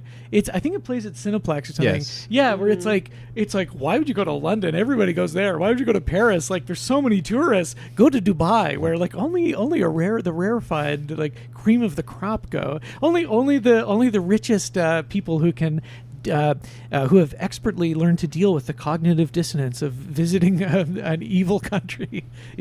Anyway, sorry, not evil. I take it back. Many great friends in Dubai. I have a cousin who lives there who wants me to go visit. Many great cousins in Dubai. But I haven't seen her since I was a child. Right. So I was like, what would you and I do in Dubai? You know what I mean? You go to the indoor ski hill. Yeah, I guess we could do that. Wow. I guess we could go indoor skiing. Could be nice. I guess we're doing it. Yeah. I have to say, the opening set piece in Rogue Nation, fantastic. Which one was this again? So Benji is trying to prevent a plane from taking off. Yes. Open the door, Benji. Exactly. The first words of this movie are Benji, by the way. The first word spoken in the movie, Benji. Yes, so he's talking to Jeremy Renner. Jeremy Renner is like in the IMF, HQ. He's using the Jeremy Renner app to contact Jeremy Renner.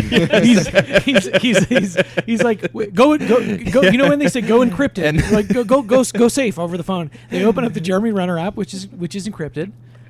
Sorry. And then when Renner puts him on hold, it's musical hold, and you hear Jeremy Renner's album play. Yeah. His blues album. Yeah.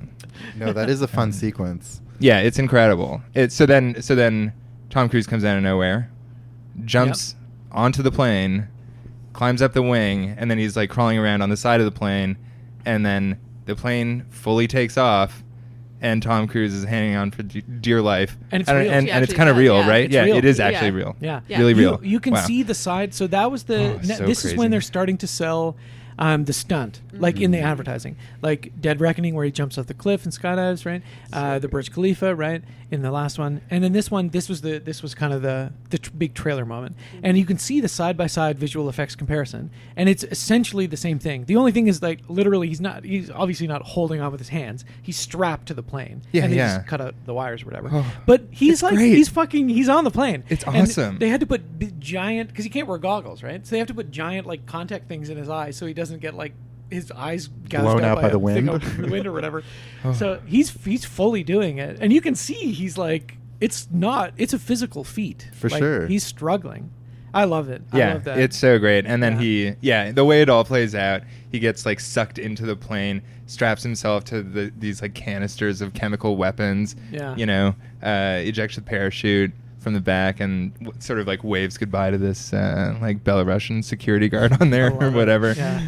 Great stuff. Yeah, a really good opening and good introduction to the Macquarie era, you know, where it's like we're going to keep doing it for real. Yes, right? yes. Yeah. I feel like this movie, it just like, it finds its rhythm, but it loses a little bit of the tension of some of the previous movies. Because I feel like, you know, with Mission Impossible 1, which is my favorite one, you know, there is the most tension in, you know, throughout the movie, partly because of its sort of like analog aesthetic.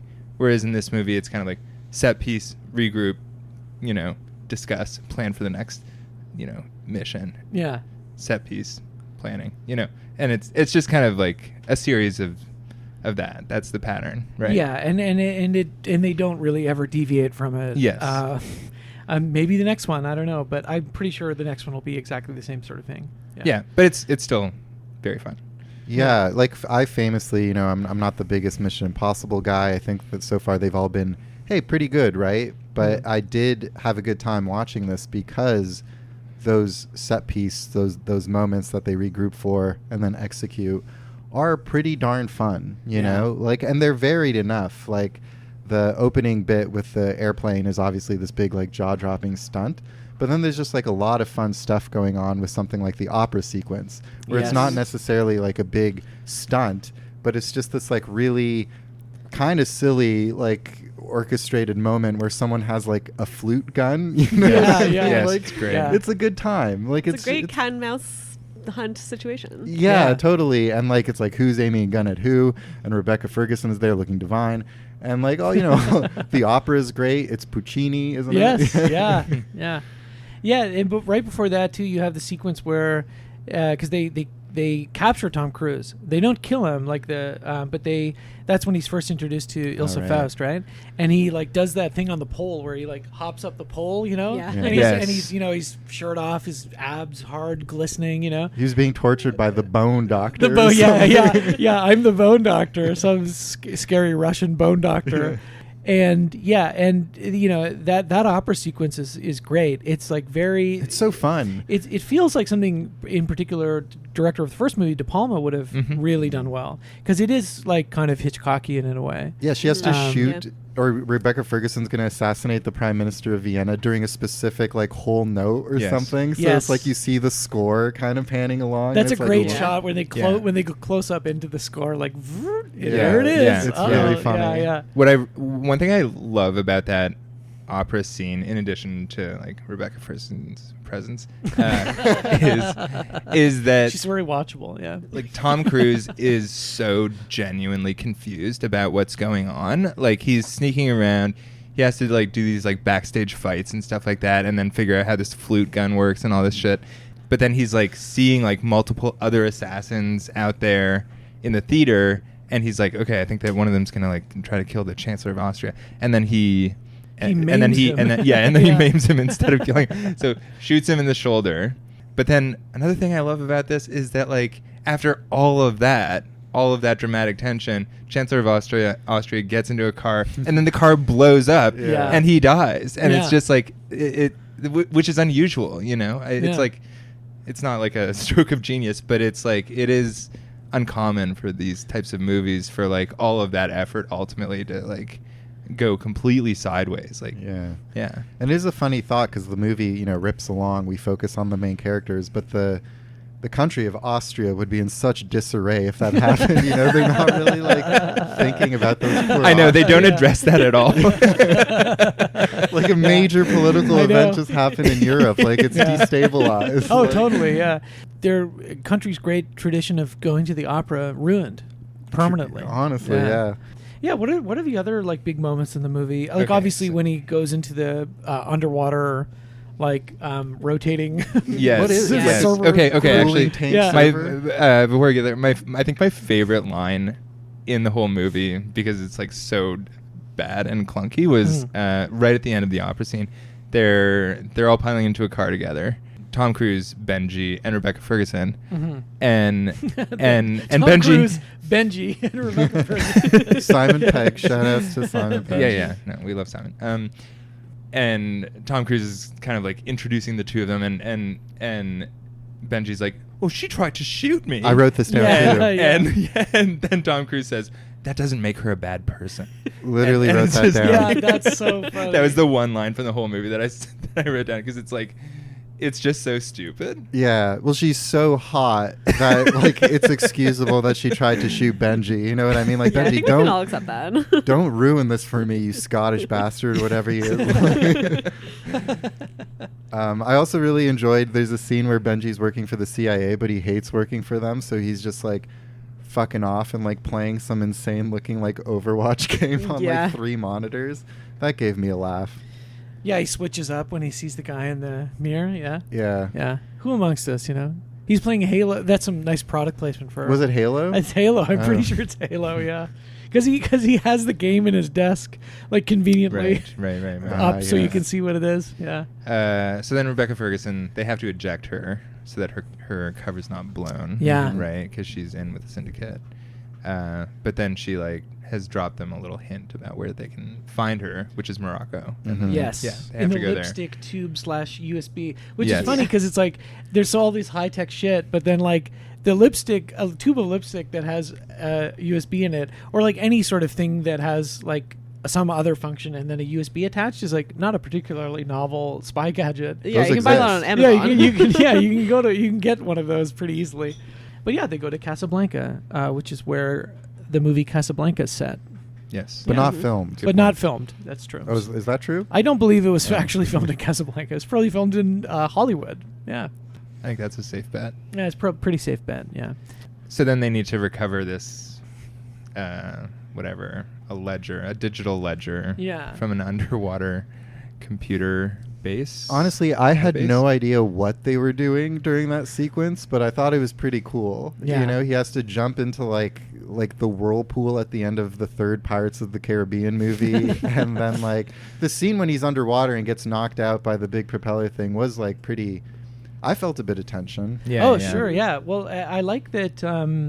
This movie, not so much in the kind of Joss Whedon-y strong female lead sort of way, but in Tom Cruise is fallible. He needs Rebecca Ferguson saves his life several times in the movie. She is his equal in terms of skill. Yeah. In a way that it doesn't feel kind of I say Joss Whedon-y, which is to say poorly written. Right. It feels it's a interesting part of the movie that he, Ilsa Faust is at the same level as Ethan Hunt in terms of ability. She's the Ethan Hunt of women. I was gonna say in the British intelligence, but she is the Ethan Hunt of women. Yeah. She's the main character of a parallel movie. Yeah, exactly. Yeah.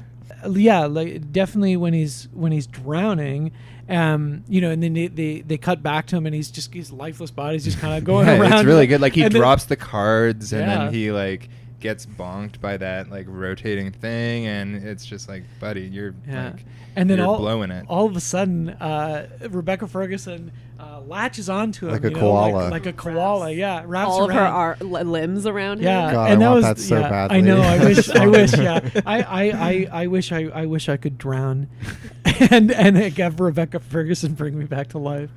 But I guess it's not really in the cards for me. You could try. It's not worth it. Okay. She's too famous now. You know, she's the mother of she's Muad'Dib. the mother of Muad'Dib. Exactly. Yeah. Exactly. Yeah. Yeah. So I do really like that sequence. The Benji.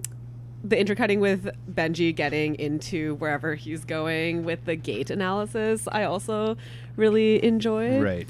That I mean, I've heard somewhere that after your face, the most recognizable part of you is your gait. Like, I feel like I could identify any of you by your gait if I was only shown. I would hope so. Yeah. No.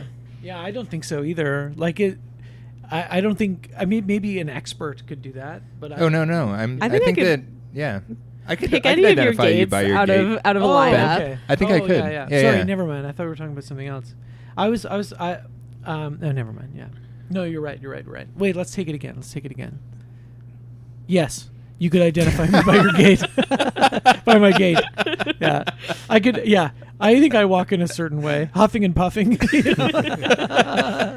I kind of roly-poly around the city. Yeah, that's what they were doing. He was deactivating the gates for Benji, right? Like, and he had to go into the big He was like whirlpool. loading Benji's face and gait into the database so that he wouldn't get stun gunned or whatever. Yeah, he wouldn't get automatically tased by those gates. Yeah. Oh, and that's another bad line in the movie too. When he's like, when they're explaining why it can't work, and that he would get tased, and he's like, and then Simon Pegg says something like, and then I would be playing mother father with Omar the Strangler in a Moroccan prison. Yeah. I was I know. That's come on, shut up, all right now, J.J. Abrams, whoever. I don't remember that line. Yeah, it's a pretty quick line. They don't dwell on it. The Bone Doctor, Omar the Strangler. Bone Doctor. And then they bring him back. This is where the PG-13 rated partial nudity I saw it came up before. I was like, what partial nudity is in there? There's side boob. There's side boob. Yeah. Rebecca Ferguson.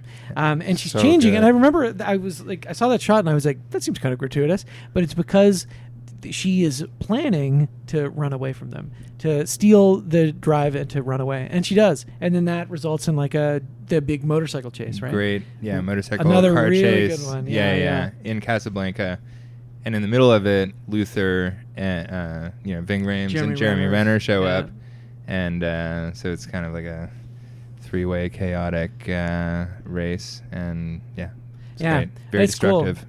Yeah, I like to, everyone's in helmets, including Rebecca Ferguson. But Tom Cruise, no. There's not enough time. And also you have to see his beautiful movie star face.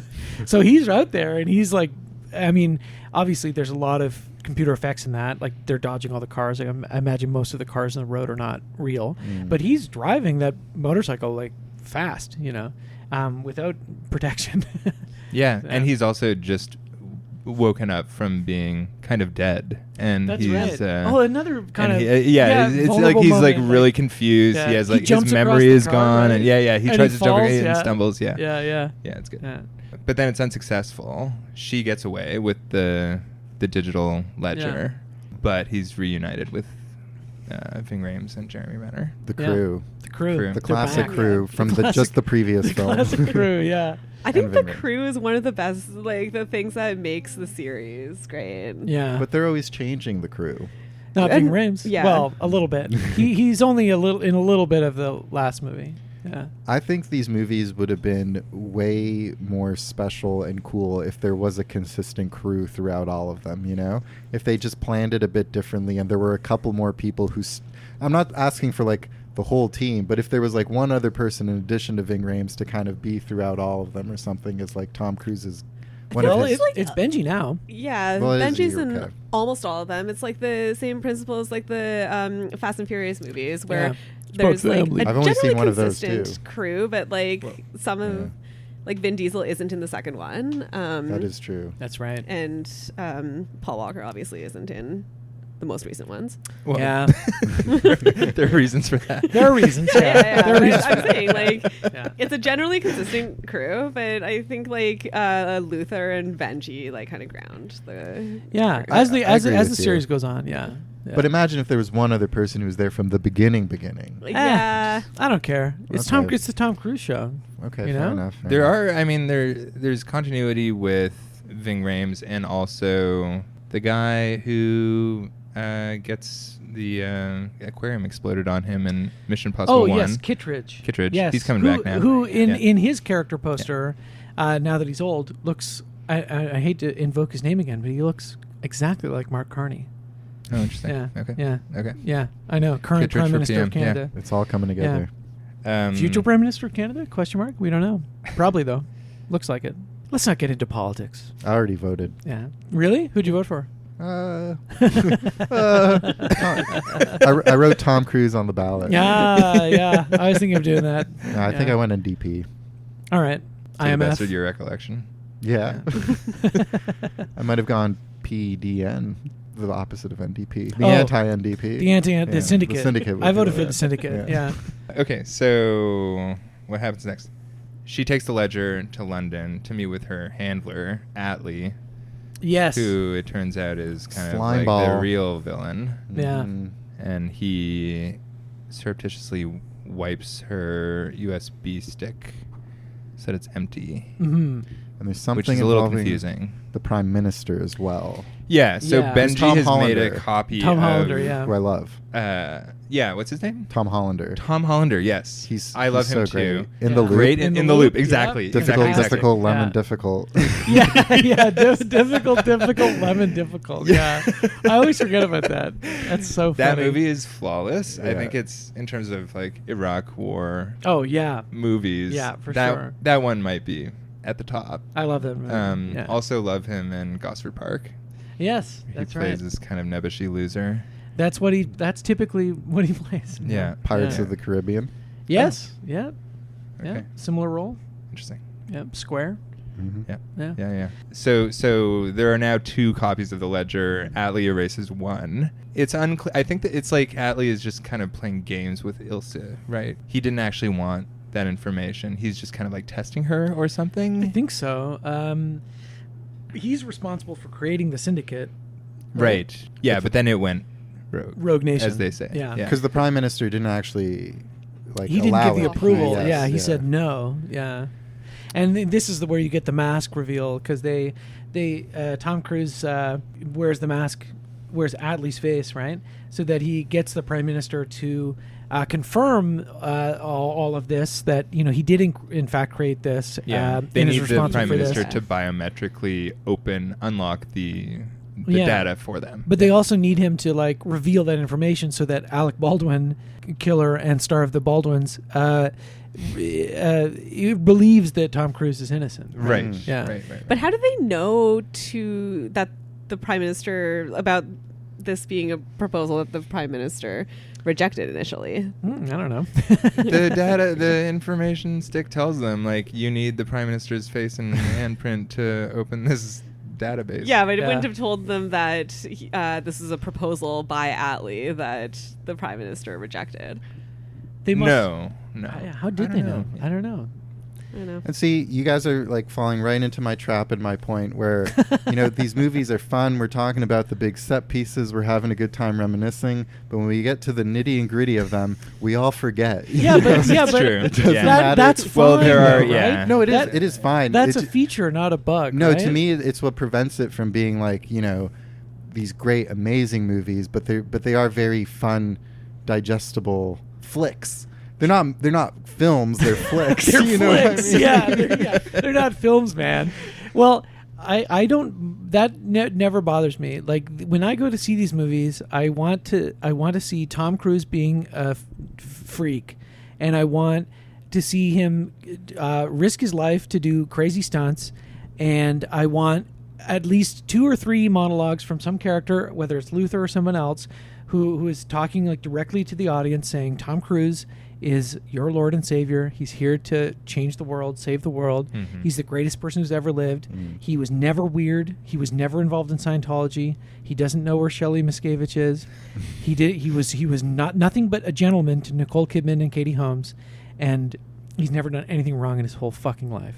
There's a great speech from Alec Baldwin in that scene where he's like, Ethan Hunt is the living manifestation of destiny. Yeah. And it's like, he doesn't even like Ethan Hunt, but he has to be like, Ethan Hunt's the greatest guy who's ever lived. Yeah, like, you beautiful bastard. That's what I like. Yeah, that's what I like about these movies, right? Like, you know, it's the franchise for me does not work on without the meta level of being obsessed with Tom Cruise. Yeah. If you're not obsessed with Tom Cruise and you like these movies, then you're a fucking idiot.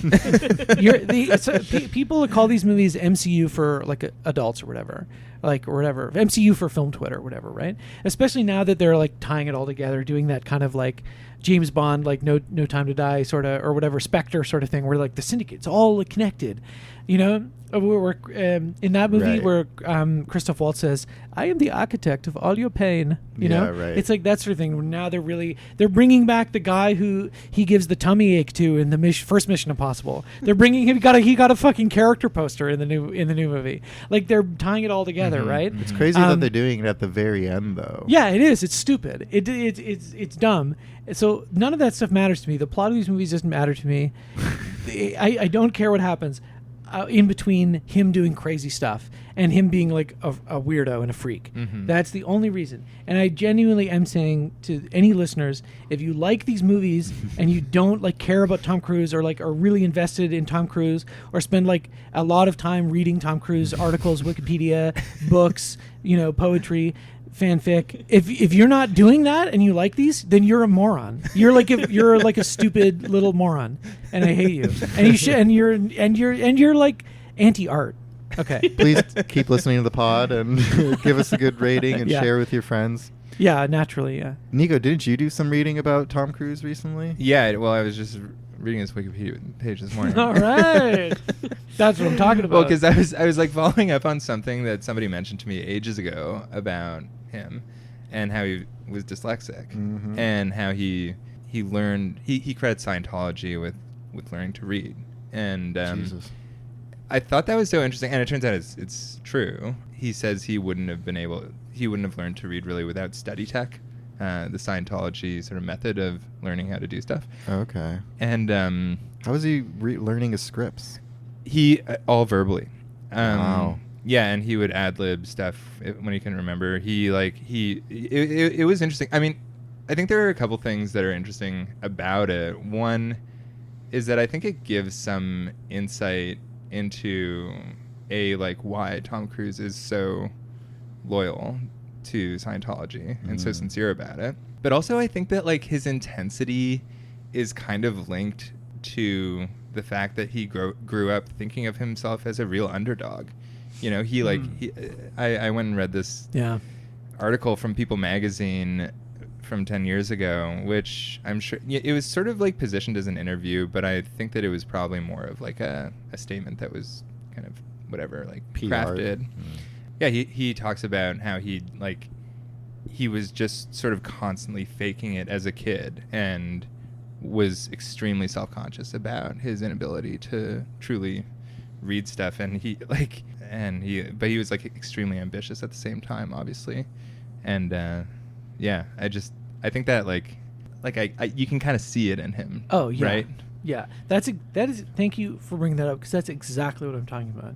That's the level of dedication you have to approach these movies with. You have to learn about Tom Cruise's childhood. I'm not joking. I'm not joking.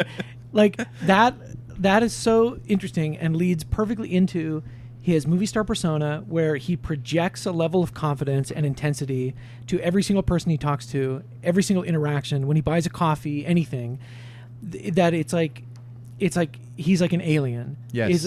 Exactly. He is like looking in the mirror every day, like practicing how to talk and like how to like do facial movements and so on. Yeah, but has such high expectations of himself and wants to do everything as excellently as it's possible for a human being to do it. Yeah, and that leads directly into Scientology, yes. where it's like I am not only am I like the greatest person who's ever lived, and I have to like convince myself and practice that every day to be that person, to fulfill that destiny. You know, I am like part of a relatively few, a rarefied group of people who like know the truth about the universe. And that truth has taught me how to like bend time and space and to my will to like influence people with my like magic with a K, right? Like, and seriously, blood sugar sex magic. Yeah, that's like who he is. He's like in a different plane of reality to everybody else. And I mean, I think he genuinely believes that. And that is sort of how you have to like approach his work, his craft, you know. Are you okay? Yeah. It's the nether sauce. Lava. I got you, didn't it? I just inhaled a little bit of McDonald's sauce? French fry, but I'm okay. Yeah, you're right. Okay, good. Anyway, now your point is well taken. That's what I'm saying. Yeah. It also led me to a Wikipedia page of dyslexic actors, which I would highly recommend. Yeah. It's shockingly long, and it turns out basically every actor. Yeah, that's what I thought. Yeah. River Phoenix, Whoopi Goldberg, even Steven Spielberg. Yep. He's on the list. Damn. Well, those are the big ones. Yeah. Those, in Hollywood, that's considered the big three. It's much longer, but there's like 1,000 names on there or something. It's very funny. You said that someone who's dead, someone who's still the king of Hollywood, and someone who was very big in Hollywood but is now on one of the worst TV shows of all time. Big in Hollywood Squares. Right? Yeah. I know. Oh, I used to watch the shit out of that show. Me too. Yeah. What were you going to say? Oh, just that Niko said earlier that Steven Spielberg got his diagnosis at age 60. Yeah. Whoa. Right. Wow. Which is why the little boy in Fabelmans did not have dyslexia. Of course. Yeah. The twink from the Fabelmans. Yeah. Get me the twink from the Fabelmans. The cigar, right? Chomping the cigar. Yeah. The like guy with the Hollywood office, you know, slamming the phone down. That's a character I'm working on. Yeah. I like it. Thank you. Yeah. Do you have any other like Tom Cruise lore or things that kind of on that same level, like something that informs your relationship with Tom Cruise in like a not a, in like a, as we already talked about it in a sexual sense, but in a more like there's like the I think it's a Vulture article, a listicle that's like the top 20 like nice things that other celebrities have said about Tom Cruise. And it's like Kirsten Dunst, after they start together in Interview with a Vampire, Tom Cruise, like, I don't know, bought her a horse or something. I don't know. It's like, no, like, sends her a birthday present every year. Like, there's so many actors who have worked with him or whatever who say, like, he's, like, incredibly nice and generous. And I want to believe. I believe you got to get on the list where you get the Tom Cruise cake. Yeah. Alex supped of the cake recently. I supped of authentic Tom Cruise. No, have you been to Grey Gardens in Kensington, the Jen Ag restaurant? Yeah. They have Tom Cruise cake as the dessert on the menu. What? Yeah.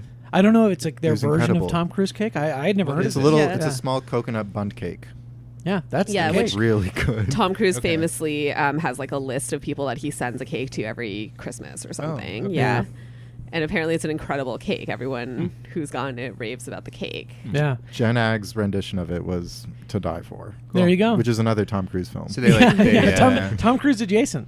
It's Tom Cruise adjacent. Yeah. Kidman. Huh. So Grey Gardens like got a hold of it and then reverse engineered the recipe.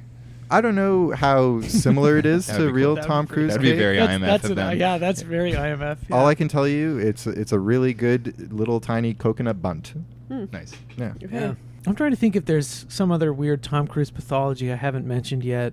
Just looking back in his career, like some of those really early roles where he's kind of finding himself and his persona isn't really quite developed. But like we talked a lot about Color of Money, right? Mm-hmm. Where he is like the hotshot kid, but he has to prove himself to like the god Paul Newman, right?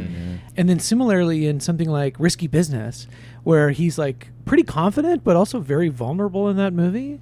And like, you know, very much like not a fully formed person. Like, it's fascinating to go back and watch those movies after having watched like Mission Impossible, like especially the later, more recent Mission Impossibles, where his persona is so firm.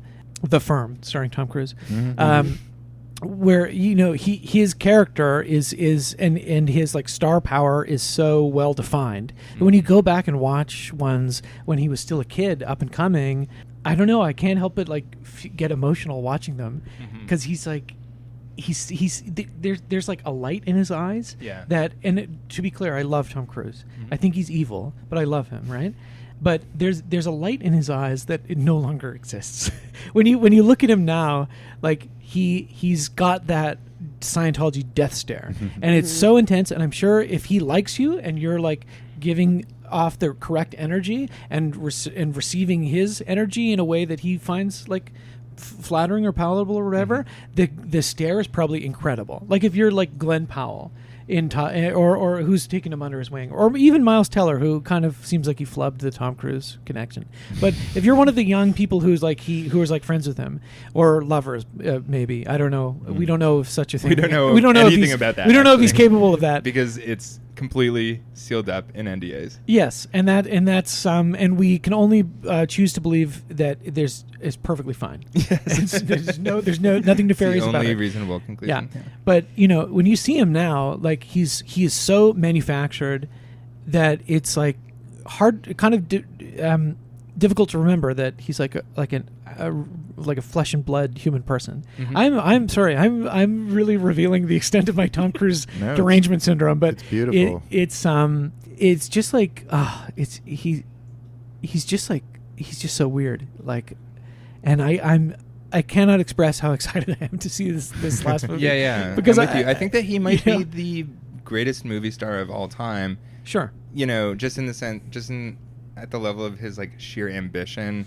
There like only a small number of actors have really gone as hard as he has in terms of stunts. Probably nobody. Like the whole reason that Jean-Claude Van Damme was even on screen ever was because he could do stunts. He could do his own stunts. Yeah. But I just it's hard for me to imagine anyone in the next generation of Hollywood stars being like so dedicated in the way that Tom Cruise has been. I have a confession as well. I haven't seen Risky Business either. Oh, I think you'd really like it. Oh, really? It's really good. Like, it's one of those movies that just gets remembered for some iconic thing, like with the slide in the underwear and the dun-dun-dun-dun-dun-dun-dun. But it's like a really beautiful, vulnerable movie. It's a really smart movie about like the 80s too, and like I don't know, Reaganomics. Yeah, and he's in also The Outsiders, right? Yeah, which is a very star-studded. Yes. Very young movie. Yeah. That's before he got his teeth fixed. Yes. Yeah, you can see that. He looks really he looks awful. different. Yeah. I think that like really in terms of like Tom Cruise's you're hotness. Saying he's ugly when he's ugly, and you're like before he gets his teeth fixed, he doesn't hideous. He does like you wouldn't think like this is the guy who's gonna out of that cast, like exactly. Out of Ralph Macchio, who's going to be like the sort of like C. sex Thomas Howell. icon of like 2003 or something like that. But I think his hotness really like it has an incredible parabola, like arcing around the Y2K moment, and now we're sort of like at the denouement. I believe. I mean, I don't know whatever they shoot him up with before he does these movies, but they're whatever it is. Get me some. Yeah. All right. Do you all have much more to say about Rogue let's Nation? Let's rate it. I mean, sorry. Do you have anything more to say? No. Anything? No. Let's rate it. Rate it. If you had a ledger with 100 names, members of the syndicate on it, how many members of the syndicate out of 100 would you give this movie? I'd give it 75. Yeah. 75 I think that's. I'm around there. I'd give it about 80. Yeah, I'd give it a solid 4. Is that true? Yeah. Yeah. I'd give it a solid 4 out of 5. I get it. Which is equal to 80 out of 100 I'd give members. 75 or 80 for sure. Yeah. I looked back because I'm pretty sure this was the first one I saw in the movie theater. I don't think I saw any of the other ones in the theater, like even Mission Impossible 3.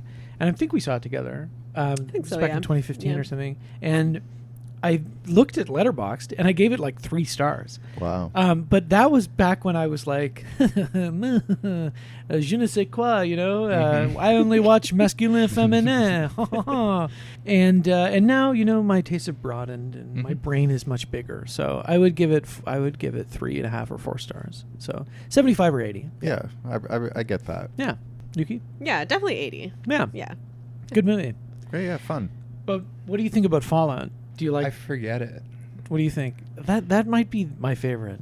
Yeah, you always say that. I think What hard to happens say. in it? I saw it in theaters and I don't Everything remember. Everything happens. Okay. I'm useless. Everything happens in it. I think 1 might still be, my favorite. 1 is so One is good. One is good. Yeah. 1 is so good. 1 is good. Yeah. I agree with you guys. It's good. Yeah. But you guys are saying it's so good, and I'm just saying it's good. It's good. It's good. Yeah, it's good. Yeah. All right. You don't have Tom Cruise derangement syndrome. But I appreciate your guys's. It's very humbling to be. Well, there is a cure for TCDS. There is a cure, and it's watching the films of similar stars at the same time. So go to The Outsiders, watch like a C. Thomas Howell picture, Soul Man, for example. No, you shouldn't watch that. Anyone know what that movie's about? Just Google it later. Watch a Ralph Macchio picture, Karate Kid. Sure. Watch Patrick Swayze. Watch. Swayze's good, but is he anywhere near Tom Cruise? No. No. Not even close, baby. Matt Dillon. Not even in Ghost. Matt Dillon. Matt Dillon? No. Any takers? Not even close. Going once, going Not twice. even close. The Emilio Dillmeister. Estevez? Not even close, baby. He's in Mission Impossible 1. It's true. He's in Repo Man. That's a really good movie. That But was a great movie. it's nowhere close, man. All right. The Rogue Nation has been officially dissolved. Niko, you've been granted a pardon for your crimes against podcasting, and you will be sent to the franchisee's re-education camp for deprogramming, and then you'll be reprogrammed to post more on social media to get us more followers. And Dr. Yuki, as always, your insights into Tom Cruiseology have been groundbreaking and insightful. Thank you both. Alex, thank you for continuing to podcast with me. It's been the honor of a lifetime. This is the last episode of the show. Yep. We're not going to finish the franchise. Ben, thank you for bringing your deep insights and perspectives onto Tom Cruise oeuvre. Yeah, So it's you're very welcome. engaging to listen to. You're welcome. I hope so. And I hope audience, thank you for all you do. Which you could step it up a bit. You could step it up a bit. You could tell more people, yeah. But let's not play the blame game. No. We're going to watch Mission Impossible Fallout, Yeah. which some would consider to be the zenith Do you of mean the you? series. Some would consider it to and zenith. Thank you. Some, Yeah, you've me, mentioned. others, and others. Okay. Not just me, but Yeah. also others. And we'll talk about that, and we'll try to have some guests on because I know that is a beloved by some picture. And until then, this podcast will self-destruct in 5 seconds. 1, 2, 3, 4, 5. Have you ever had been woozy at altitude? No, but I fly. I'm a pilot, and I was one time we were flying to Colorado, and I was flying this airplane that we had to go on oxygen, and winds were better at a higher altitude, so we climbed up, and I realized that we couldn't stay at that altitude if on oxygen. I had to descend because I didn't have enough oxygen. So I had a passenger in the back, so we figured out, me and the co-pilot, that if we turned the oxygen off in the back guy, that we could make it at this altitude.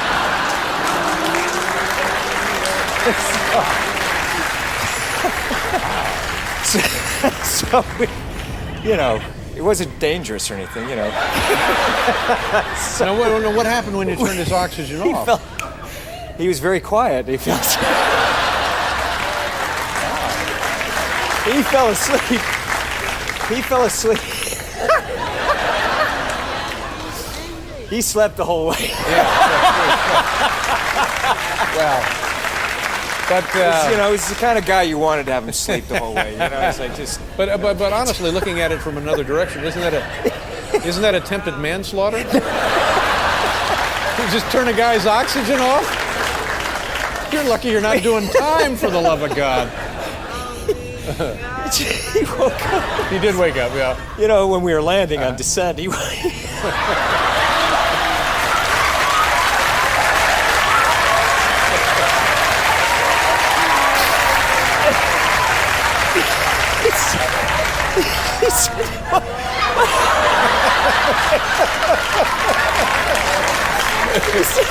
my hands are...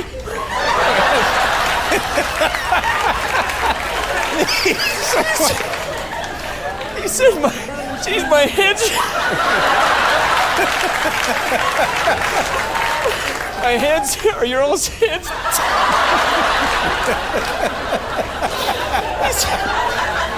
He said, my hands are tingling. I slept the whole... I said, must have been the way I was laying. I said, yeah, must have been the way. Oh, my God.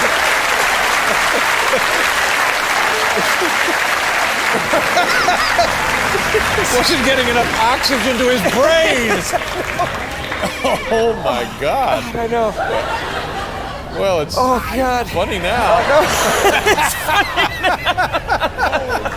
Yow. No, it wasn't such a high altitude that it would have, caused death or anything. Just the occasional numbness of extremities. Oh, do you have a Kleenex? My eyes we'll get you. the thing there. Oh. All right, we'll take a break. We'll be right back with Tom Cruise, everybody.